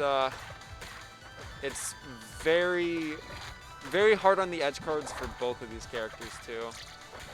Orcane not gonna have those same kind of bubble recoveries to get back that he had to on Fire Capital, but sometimes if you just catch your opponent throwing out a move, you can just get back. Wow, barely clipping the edge of the stage there. That was really good spacing from Breadstick. Ooh, I think that's dead. And so far, Sawtooth showing a lot of composure, patience, willing to wait, and then forced to the stage, edge of the stage with bubbles. That's always so scary. So if you like panic jump, but then you jump into the bubbles, and then you're out of a jump resource, and it just makes it that much harder to get back to stage. Right here, yep. And if you're at a high enough percent, you get caught by bubbles, the follow through is gonna come through the Orcane. And back to neutral. Very interesting on the stage. There's no platforms to move around, so it's all about just kind of like bait and parry and finding these very raw openings compared to like a platform stage where you can plat drop and use all these movement techs. It's a lot more like organic rivals. But that being said, it makes it really scary to throw out moves. Unless you have big hitboxes, which both these characters do at times. So Sawtooth almost closing it out. Droplet actually catching him. That's huge. Oh, he wanted to bite. He wanted the bite. If he got that bite, that would have been the stock. But instead, trying to recover. Oh, the dash attack. That's got to be a misinput. And that is going to reverse this edge guard scenario. That's an up air. That's dead. Yep. That dash attack possibly costing Breadstick a game. And he's actually commenting about it. It's hard. It's hard to not let those things shake you, but you know what's a good way to mental reset? Switch your character. Play Absa now.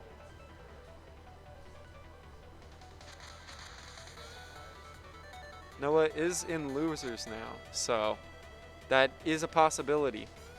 You could see it happen, Pokey.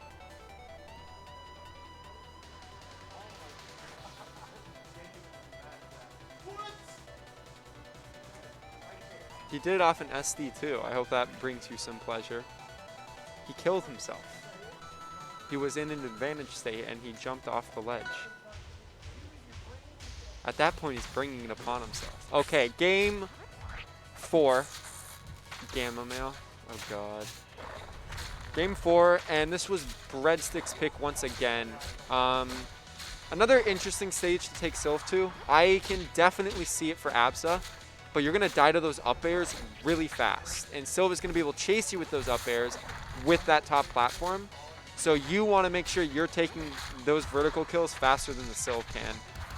And so far, Cloud had been working wonders, but there's grass fully on the stage, and Sylve is ready to do the combo game. Instead, nope, just up smash. Just up smash. Why do you combo when you have up smash? And Cloud recovery. I have to feel like that was a little bit, yep, and that's that early up air. That's the scary thing against Sylve here.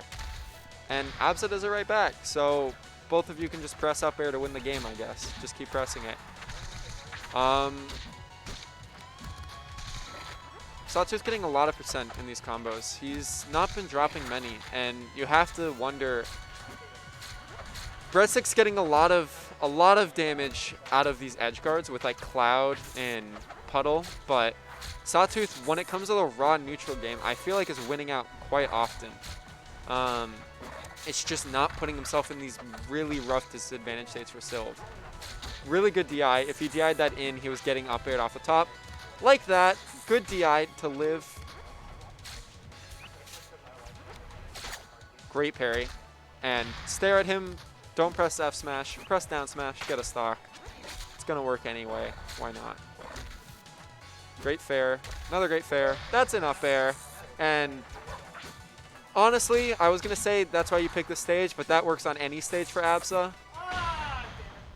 That does not happen on every stage, though. So if that's why you're picking it, then, I mean, going for the low risk, high reward play.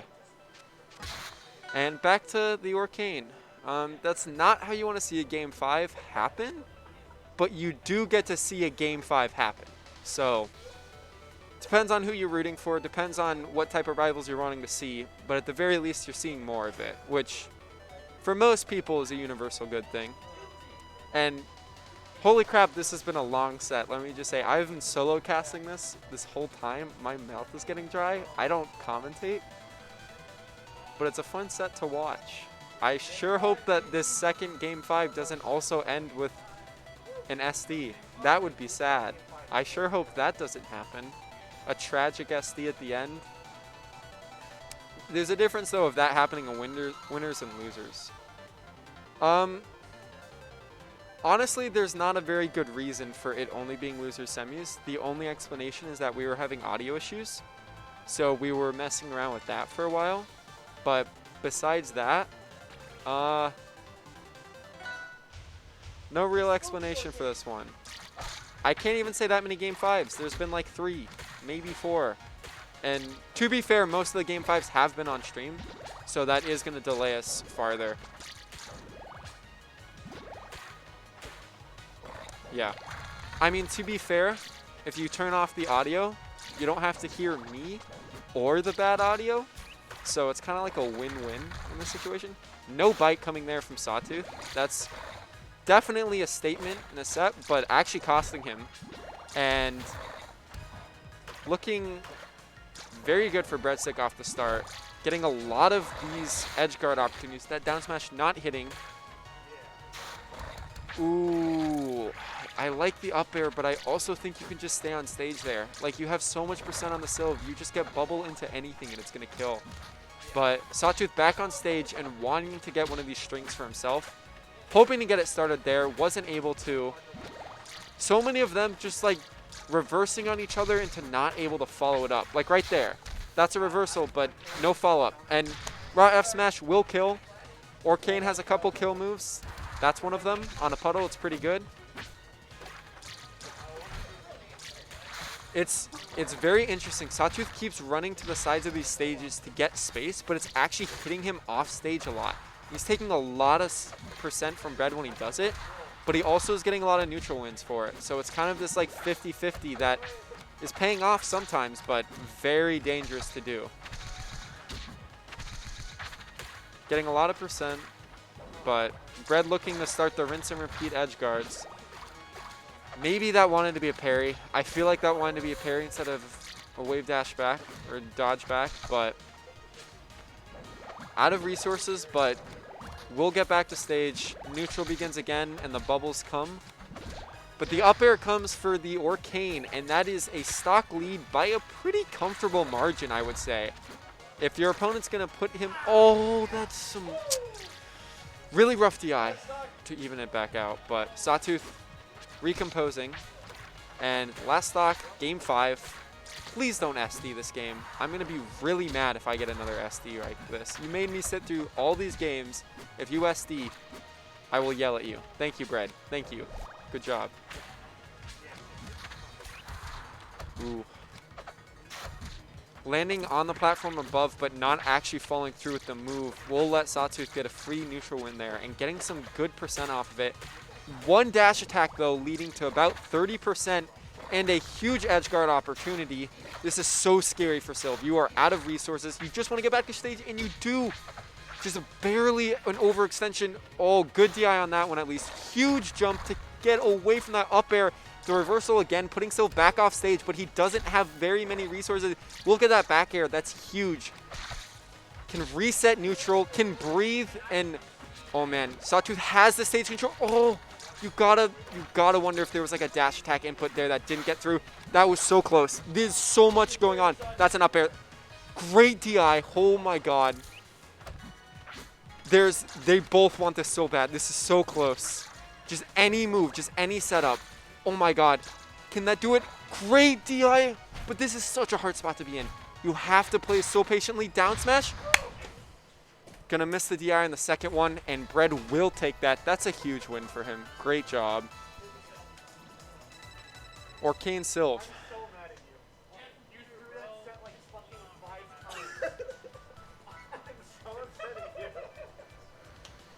Dinos belligerently bullying the winner that he is about to now face.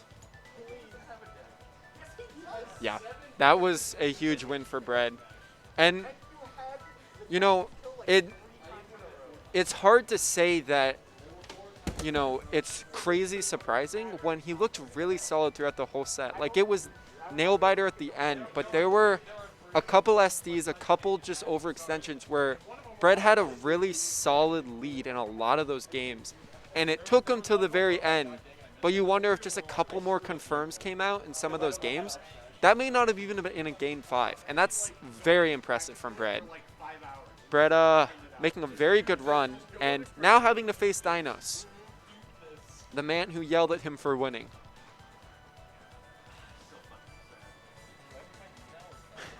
Yeah, Bread DI'd great, and then Sawtooth DI'd great, and then down smash.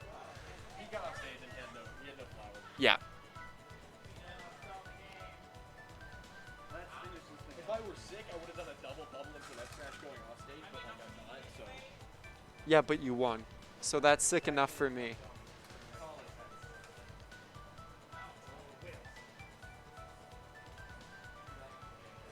And it's really interesting to look back on games like that, because with Bread, it's like, what if Game 5 he got APSA? What if Game 4 he got APSA? You know, it's these like interesting questions where it's really up to fate. It truly is.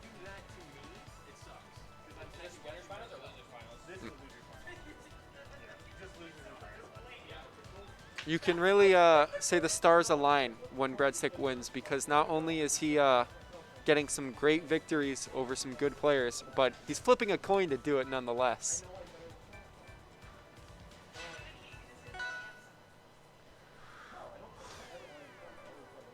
Oh boy, I sure hope I get to cast another Game 5 into a Game 10 and Winners Finals. Solo. I don't want anyone else here. I get to listen back to my voice for hours on end. My own ASMR stream, just of me. Beautiful. Get to torment these Rivals viewers with my very in-depth knowledge of this game that I started playing on my own like 4 months ago. Very knowledgeable player.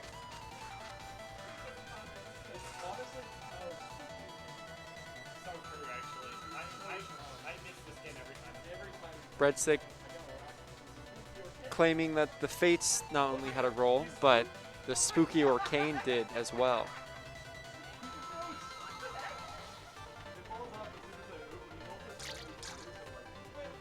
You know, it may be 10 o'clock, but it sure doesn't feel like it. You know why? Because there's some good Rivals to be played, and I'm super hungry, so I kind of feel it, but also there's some good Rivals to be played. I kind of want another Game 5, but I want them to be fast, intense games to get to that Game 5, right? Like nail-biters all the way, screw neutral, run at each other, do crazy things off stage, make me yell a lot. That's what I want to see, but I want it to be done quickly.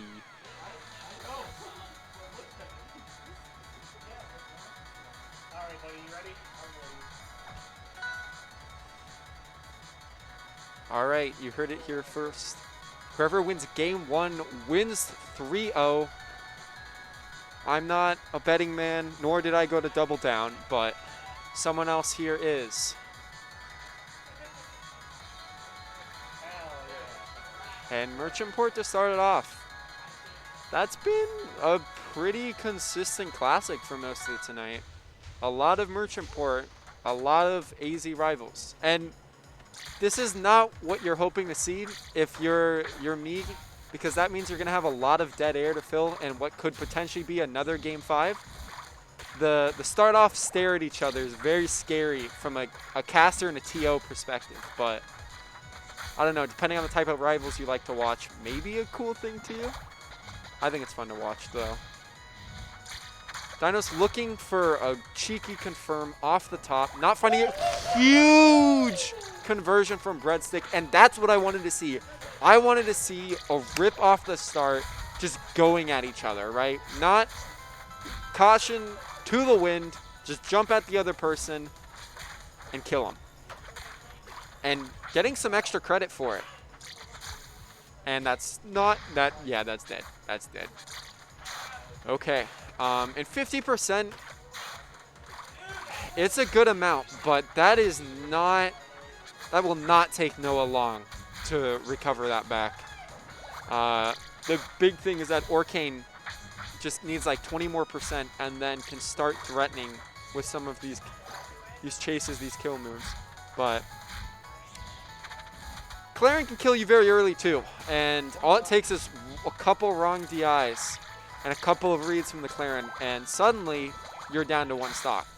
And then the Claren can do that again, and you're into your next game. So you really want to try to close out the stock as soon as possible. I really like that Bread is chasing, but when it's an overextension like that, it's gonna cost you. Okay.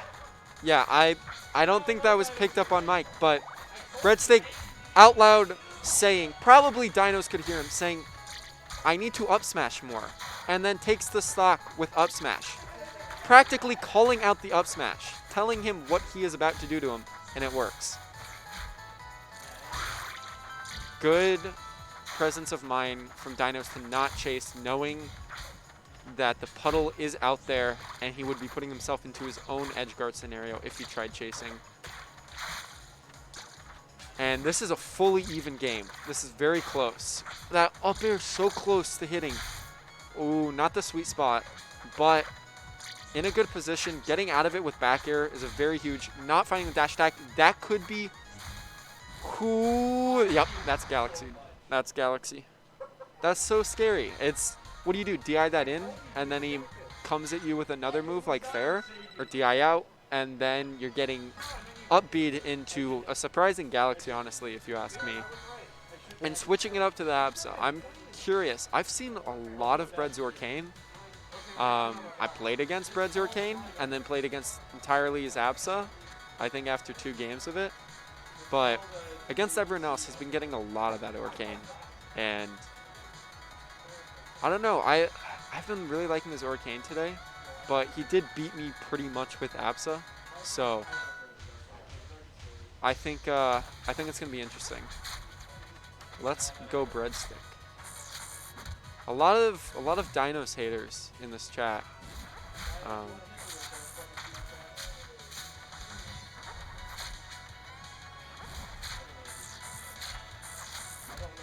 Breadstick talking to Dinos, who is in the gamer zone, in the void, and not listening to a word he has to say. Yeah. This is an interesting pick. He took Sylph here too. No idea. I can't remember who won. That's what happens when you make me commentate 30-minute sets. I don't really remember the results of each of the games. I do know a lot of early kills happened off the top, and Claren is no exception to being able to do that. Yes, that's my name. I'm Skooli.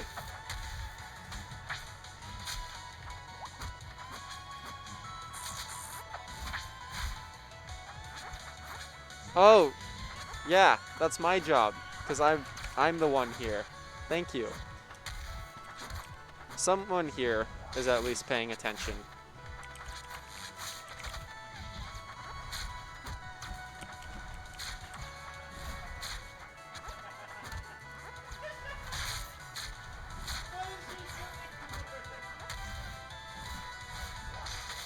I think that's right. Sawtooth, who, I don't know where he is right now. It was a very close nail-biter game after nail-biter game for him. So, yeah, that's me. I learned how to do that today. That was my first time doing it, or second time doing it. I'm learning. I've been talking about how I want to learn more TLing stuff. I want to try to help out with TLing where I can. Gonna volunteer at Heatwave if possible. Also, even game, down smash, Claren move, Rivals of Ether. Somehow only 1 stock has been taken. It took me that long to say all that, and 1 stock had been taken. This isn't exactly that 2 stocks have been taken. Okay, never mind. Listen, I want fast stocks and intense gameplay. I've said it before though, I don't really want to see the SDs. I already saw a very sad one against Dinos, and it made me sad because I thought about all the times I SD'd today.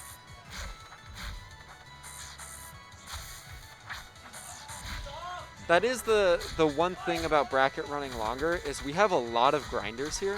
So it's like they get more time in the venue to grind before like food or anything like that. So for them, it might actually be a very nice thing.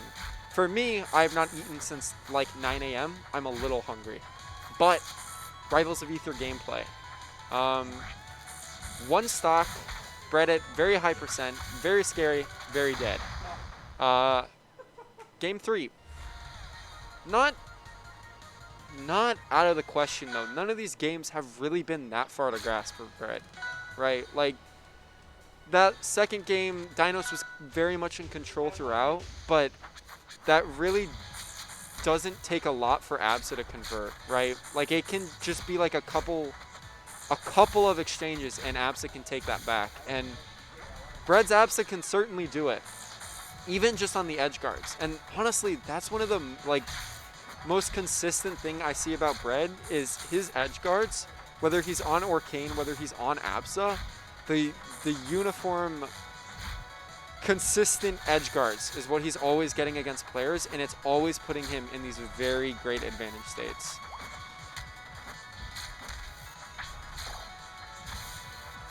Ooh, I love that. I love that wave dash into down smash. I'm sure he does that all the time. Very cool to watch nonetheless. Almost getting the tipper on it too. Maybe if he waited longer, or maybe if he got it earlier. I'm not sure exactly, but even still, Bread was doing great on the edge guard. I was about to compliment it, and then he got reversal, which is something Dinos is very good at doing. He will hit you with the sweet spot of a move, will freeze you in the air, and then think about how he wants to end your life today. And he sure is creative with the ways he decides to end your life. Great tech. Ooh, that's a really aggressive up B. I like it though. Doesn't actually convert into much, and I was complimenting Bread's edgeguard game a lot, but he's actually been getting reversaled a good bit this game. And all it takes is like 2 reversals, and you are down 2 stocks against Claren, against Dinos Claren, which does not drop things very often. And when he does drop things, you can bet you he probably won't the next time. Able to get that stock, able to get him down to 2 stocks, and this is probably the most commanding lead we've seen Dinos have over Bread in this set so far. And this is a win that Bread needs to get for his tournament life. Last stock of tournament life. He really wants this one. He's dancing around with the Absa up Bs, not afraid, but Claren actually is not that afraid of getting hit off the ledge here. And Dinos in particular, not afraid to go off the ledge and end your life in a beautiful sweet spot down air. 3-0 for Dinos. Very well done. And he's getting his little love ballad with his good old friend Chompers. Friend may not do that justice. There may be something more going on between those two. I think friendship is underselling. Great stuff from Breadstick though, making it to 3rd place into what was not an easy bracket, and not an easy bracket run either. He had some tough games to get there, and he pulled through it in convincing fashion in many of them. So great stuff from Breadstick.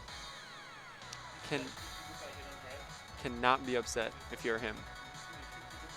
You can be upset if you are running Pure Esports and you're about to see these two face off again. The players that consistently reset each other and force you to stay longer at your job while they furiously apologize for playing video games for too long. It's like me talking to my mom when I was like 8 years old, but you'd think we would have learned our lesson by now. Yet here we are at 10:04 p.m. Getting ready to apologize to our symbolic mother once again.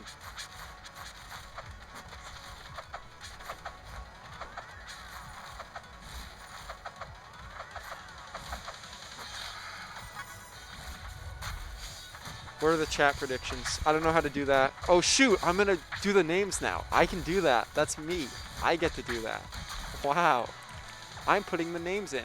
Wait, how do I put the winner? How do I like show that one of them's the winner? I assume that they should have been flipped, like Chompers should have been player 1, but even still. How do I do grand finals? That's that. I think that's Genesis Edalus.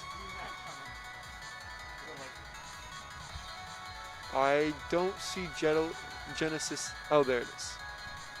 I just probably put brackets W. That would probably do it. So archaic. I want to press a button for it. It'll make me feel better.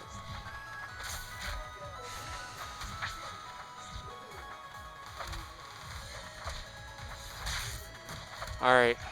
Oh, I'll put an L in front of Dinos. Not that I'm wishing him a loss. I love watching Dinos play. Secretly, I love watching Chompers play as well. Possibly more, but I mean, these are both such fun players to watch. Chompers is just so scary on these edge guards, but so is Dinos, to be honest.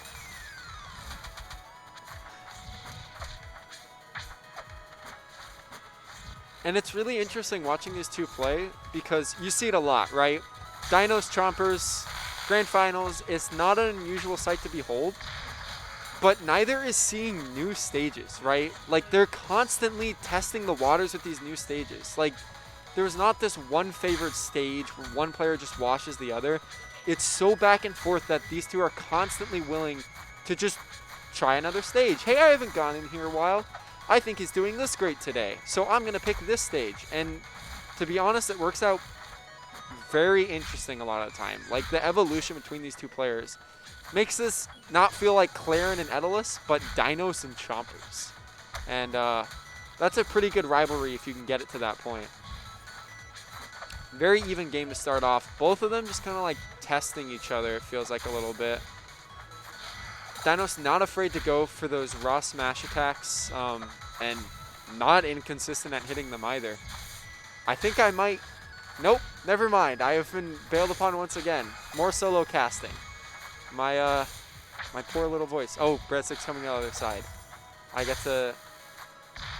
some relief, but not relief from good rivals, which Dinos has now taken the lead 2-1 against Chompers. Or 2-1 stocks, not games. We're not that far yet. No, we just started. We're about 2 minutes in Sure are. to what is almost certainly going to be a barn burner of a set. Oh, the tippers! Oh, it doesn't stop! You know, It doesn't stop. It does stop. It stopped. for It a has second stopped. there, I thought Genesis Edalus was now reskinned to yellow because that's all I was seeing. And all I'm still seeing, oh my. He's different. Yeah, I got the Great yeah. edge cancel. That was one of those easy ones where, like, you parry it and you know Edalus is going to slide off the thing, so you're just like, you're getting ready to punish the slide off. Yep. And hoping that you don't just get immediately backered. Yeah. Great solo comms, I'm sure. I wasn't here for it. Thanks. I said some things every now and then. It went out well. You said some things and did some stuff? Yeah. Good work. Yeah. That's what I get for losing. I get the solo comm duty. Right, same. Yeah. But you had a good set. me, and everyone else in this bracket, except for these two. Pretty much. And that's not uncommon here at a Gatekeeper. No, it is These not. these are titans, and the rest of us are just Yeah. trying to make them bleed. It's Thank you, Moobot. Heat there's wave. Oh! Ah! Dinos has not let off the gas. I may have shifted him into a higher gear. oh my because gosh. Dinos is now playing activated. Galaxying Edalus at 93% means you did something cool.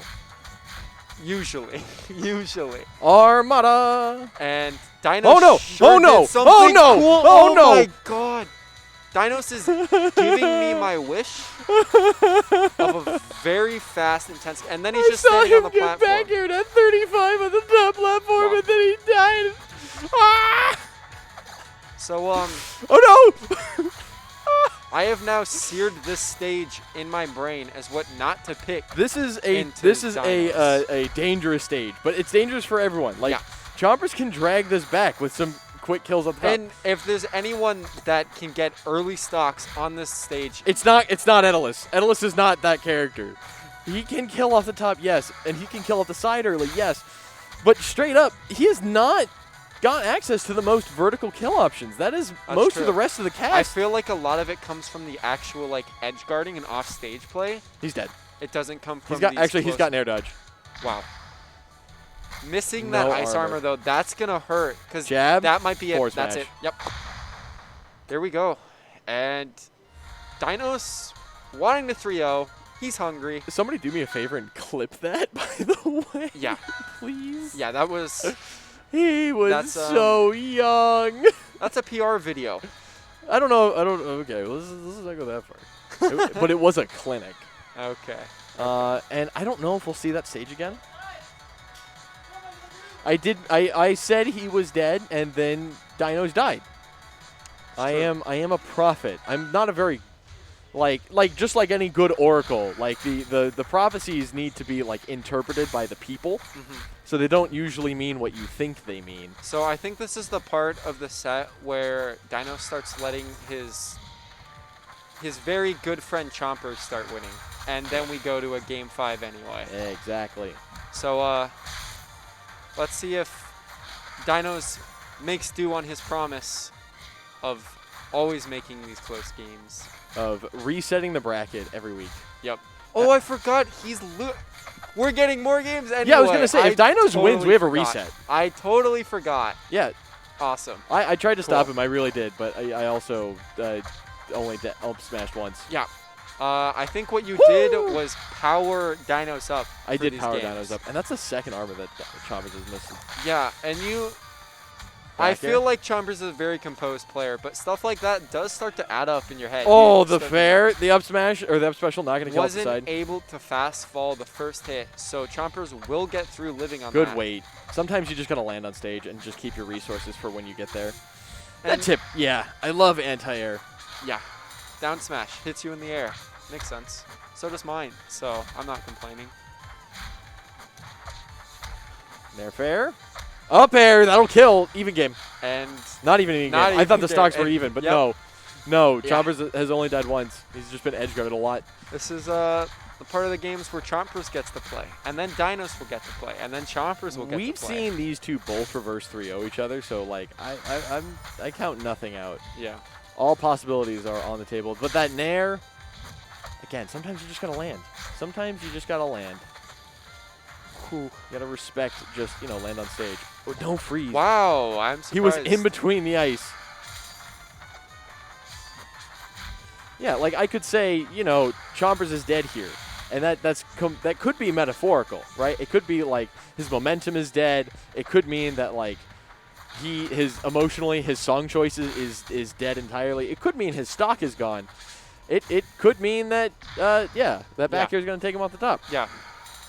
And I could say the same about Dinos being, about to get the reset. And by that I mean he's going to reset the game counter. It's all up for interpretation. Can we talk about how Dinos has just like 2 games in a row? Oh man, hold up. Back air. I'm gonna save this for Orkin's back. after Dinos is gaming. Oh my! Landing on that platform. If he got a sweet spot there, Ah! I would The have. waiting. I would have had to say some very nice things. The about go up Dinos. and wait. The back air. Oh Oh my god. gosh. Up B's going to kill. No, it's not. He's DIing hard in. Yeah, he's fine. But he's got to just land. Remember when Chompers was at 0? I remember. Do you remember when Chompers was in the lead? Yeah, I remember. Oh, that down smash was sus. Clear it from your memory now, though, Good because bounce. Dinos Oh, he's still got low on resources though, the air dodge. No Yep. double jump. and that's the air dodge. The freeze. Oh, Forcing out does the not parry. freeze Chompers, which is so important. No tech. Missing the tech. Wow, That was a fast reset. wow. And we are going in. Do you remember when Chompers was at 0% and it looked like we were solidly getting a game 4? I do recall those times. Yeah. There was a day. There was a time I remembered you, and there was a time when I cried. There was a time I respected you. Mm-hmm. There was a time that I lied, actually. Hurtful. Very hurtful. That is not something I came up with, by the way. That is a quote from a song. I'm going to get this Oh. updated. It sounds like we're going to Tower of Heaven. Oh, wow. Back where we started. I like it. Wonderful. Keep things easy for all the people at Yeah. home. I talked about stage diversity, so they thought they'd just loop the same stages over again. Exactly. You know, keeps us from getting confused. Was it not? Oh, gotcha. Gotcha. The 3-0. And this game was so dominant, though. Udalali.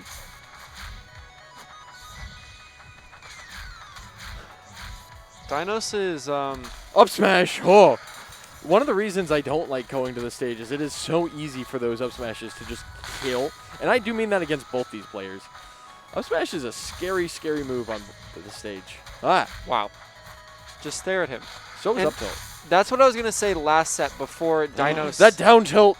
did some unholy things, is Dinos has been just staring at Chompers, gazing into his eyes, whether it's on the Angel platform or on the edge of a stage. He's just waiting. Just waiting and watching. And this time, getting that armor, which, well, hopefully, I think Chompers, what he's trying to get with armor is he's trying to just get an opening in neutral with armor without just getting completely blendered and, like, forcing Dinos to respect a scary option. Because all he needs is those 2, 3, 4 openings in neutral before he can just take an entire stock. Ooh, the single hit fair into the turnaround F smash. Very clean, very scary. And Dinos, for a player who I'm used to seeing a lot of up smash kills, has been getting so much utility out of F smash in these games. Yeah. Like, so many tipper F smashes. I probably would not be able to count on 2 fingers how many of them he's done today. Into confirms. It's pretty impressive. You could and use binary, actually. If you use your 2 hands, you could do binary. So you can count up to, like, 2 to the 10th, which is, like, 1024, I think. Okay, how about you do that, and I'll just continue to commentate. I'll do that. Okay. Yeah, I like it. Sounds good. We'll figure it out. Yeah. You might have to pull up the VODs to see how many actually have happened. It's probably at least 10. Okay, well, you get working on that, and I will talk about how Dinos is about to maybe take this first game again. Yeah, currently looking at a 6-0. Yeah. I mean, Whoa, down smash into the up air, the back air, no! wow. Wow. So, we say looking into the 6-0, but we can't forget how ahead Chompers was in Game 3 and then got reversaled. And if there's anything we know, it's that these two are so back and forth that I would not be surprised to see this Chompers favored for the next 2 games in a row. Absolutely not. It would not be surprising at all. And sometimes all it takes is just like one stock off the bat, just like a very good exchange, and then he's in the driver's seat the whole time. Break through, get that momentum, and then suddenly you find yourself up 2 games. And he's taking Dinos back to this stage. This is, mind you, the same order that they've been picking stages from the first time. Set 1 and set 2, looking very, very, they may not be the exact same, but they definitely rhyme. Yeah. And I want to point out that Dinos did some unholy things on this stage, and Chompers is still willing to go back. Chompers is known for not thinking the stage is the problem. And slid running off too things back. fast, actually. Well, here's the thing, right? Yes, Dinos pulled off some shenanigans. But, like, that doesn't mean it was actually bad. It just means don't fall for the shenanigans. Exactly. And the stage itself might actually have not been bad. Like, Yeah. there was just some, one of the dangers of the stage is that can happen. I agree entirely. It shows that Chompers he's aware of what happened. He doesn't plan to let it happen again. And he thinks that this is still a good pick. Yeah. He's confident in what he knows how to do, why he picked it the first time, and why he picked it the second time. If he thinks that this stage will give him an 80% win rate, he acknowledges that, hey, 20%, that happens. Yeah. Fiasco's to come back. Oh, the stall! Oh my god. I actually love that. These two are on like whole different That was levels. so cute. Whole different I saw layers. that, Dinos. It was cute. I cannot believe that up B did not hit, by the way. He air dodged up through it. That was also very cute. Yeah.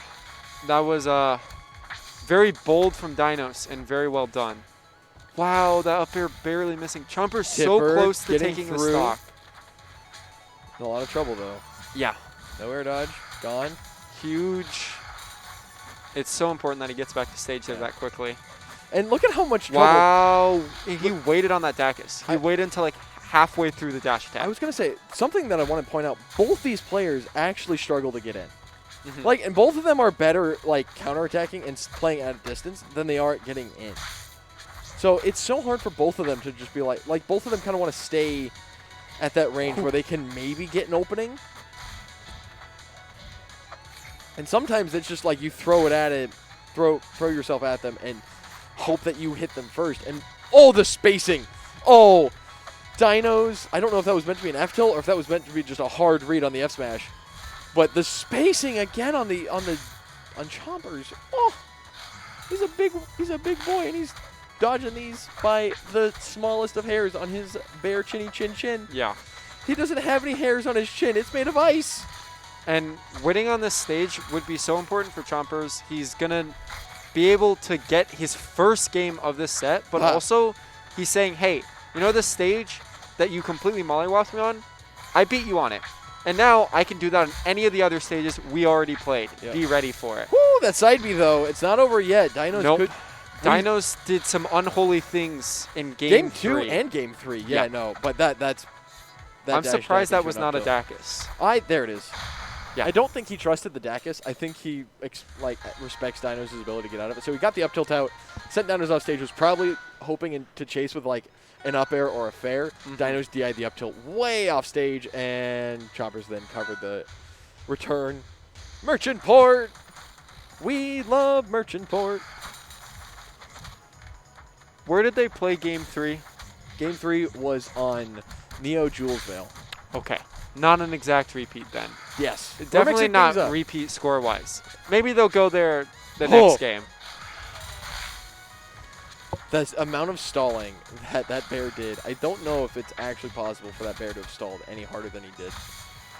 That was every resource, everything. Actually, no, he could have armored to just stay in the air for longer. Ice. Ooh, catching on the platform. Damage, up tilt to chase, the nair on the platform. Wow. They both just tried to do the same thing on their separate characters. Oh, that was so close to not hitting. So, down by the way, wow, that totally could have worked. Very scary, very dangerous. Yeah. And that's twice now that Dinos has been frozen, and that is the only time Freeze has landed this entire, both the first and the second set. Yeah. So the fact that those are starting to come through lends credence that, like, maybe Dinos is losing some momentum. But, I mean, he's in the lead. He's got a full stock. I mean, it's also just, like, how many games have you played? Like, you let 2 through. That you may just be letting 2 through because, hey, there's only so many times you can be on top of everything. Precisely. But I want to point out, he's been so good at avoiding freeze and parrying it. And doing it in creative ways, too. Yeah. Like with the counter. The counter on Armada, the side B to get through it, just standing right in the middle on Julesvale in Game 3. Yeah. This is going to be such an important game. Such a momentum swing. Back airs. Was Chompers oh my god. There was a world in which that was a second traded. sooner and that traded and Chompers got the stock that he already just got right now. Yep. So. Yep. The quick nared affair, knocking off stage, armored up. To get that neutral win, I swear, these two just want to look at each other. They just want to look at each other into their beautiful eyes and wonder what's going through the other one's head. So what I love about that is it wins him an exchange, not because like it lets him get hit and then be in so little stun that he can actually just kind of walk it off and just be like, nah, it's fine. Well, with the armor too, he always has the mix-up of the up B to get out of it. So he can just crouch at you, stare at you, and be like, if you hit me, I will be okay. I am not dying here. You have to earn my death. Woo! And speaking of earned, Chompers has earned Game 2. I will say, for his game count, I should say, it was Game 3. But as much as Chompers has been taking convincing leads, it feels like the big difference isn't that Dinos isn't getting neutral wins in, it's that he's not closing out these stocks as early. Chompers lived to 200% that last stock. Yeah. But let's talk about dying young because we're on Tempest Peak. Yeah. And both these characters are just so threatening here. And this is why. Oh my god. Oh my god. Die young. This is such a bold start for Chompers. Honestly, I don't know about this pick. So here's the thing. This is a fantastic Clarence stage. Yeah. This is a very scary Edalus stage. This is a scary Yeah. stage in general. I love this stage. Yeah. AZ Rivals, Up air, no tipper. confident. No side B off the air dodge.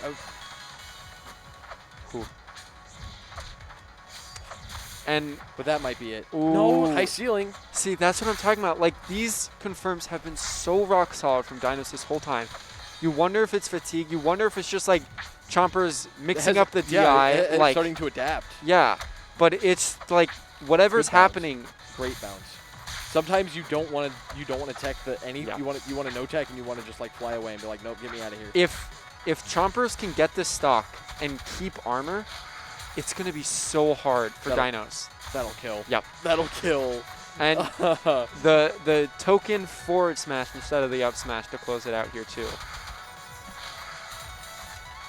Chompers is fishing for this fair, threatening Dinos that I will punch you off the side of the stage, and then I will take nair this. you and up air you, or I will fair you again.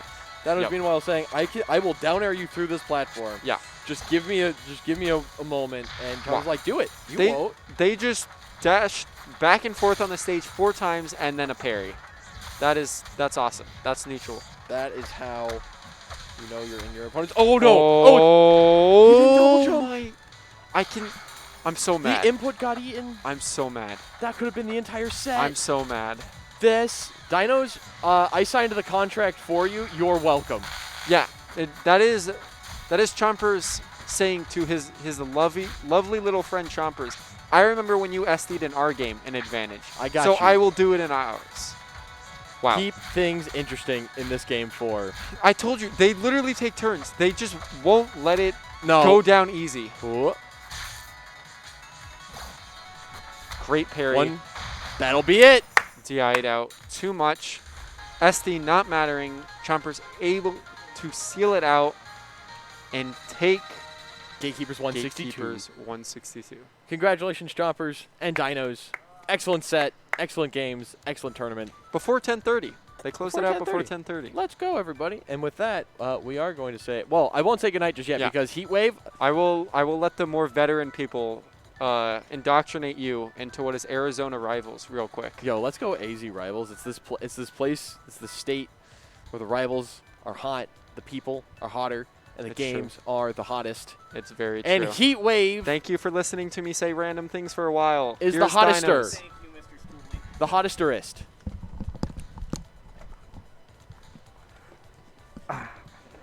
So we all know how much I love to shill our tournaments. Do And we even have to shill Heatwave? Like, I know we do, but like, who doesn't know about Heatwave? And who knows about Heatwave isn't already signed up? If it's you, you're What are you wrong. doing? What are they and you doing? need to sign up. You've had a whole like day and a half to sign up. exactly. And not only that, you have just a little over 24 hours before that $10 discount on your venue fee is gone. So like, It's gone. why aren't you signed up? You should be signed up right now. Why aren't you signed up? I'm looking at you. You know who I'm talking to. Sign up for Heatwave. It's going to be amazing. We're going to have Rivals singles. Going to have Rivals doubles.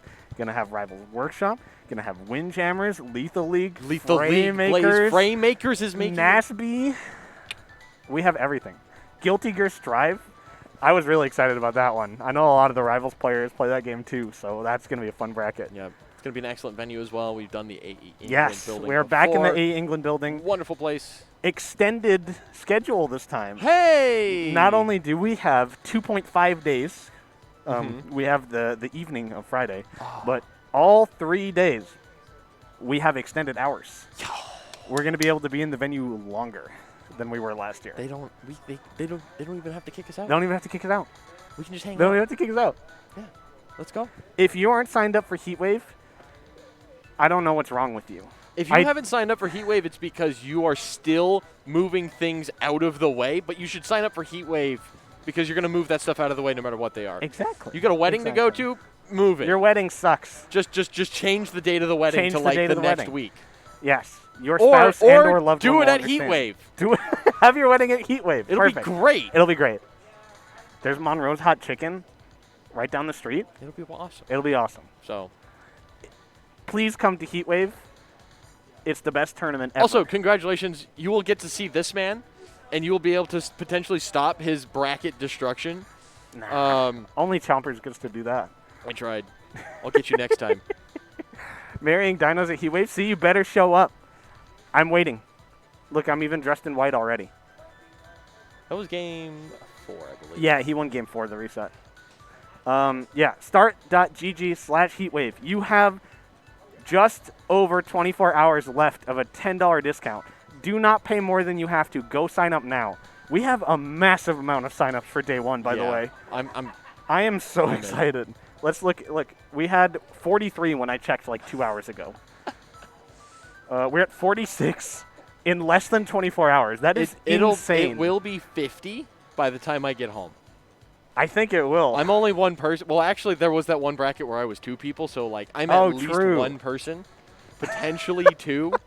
Again, if you put me in a box, I might be 2 people, but only if no one looks inside the box. Oh, Schrodinger's breadstick. Yeah. Okay, I understand now. I heard you But talking in about both Schrodinger's earlier, cases, too. in both cases, though, I'm signed up for Heatwave because that's not a possibility. That's a given. Heatwave is an inevitability. Yes. You're going. You're going to go to Heatwave. I'm going. You're going to go to Heatwave. I am absolutely going to go to Yes, Heatwave. you Yeah, are. I know you are. I will be there. You're a good Arizona boy. You're going to Heatwave. More than that, it's like the best tournament of the year. So like, of course I'm going. It's so good. It's so good. And we're going to have so many cool games, and we're going to have such a cool venue. Go to Heatwave. I love you. And great tournament, and it'll be fun. Yep. Start.gg/Heatwave. Goodbye.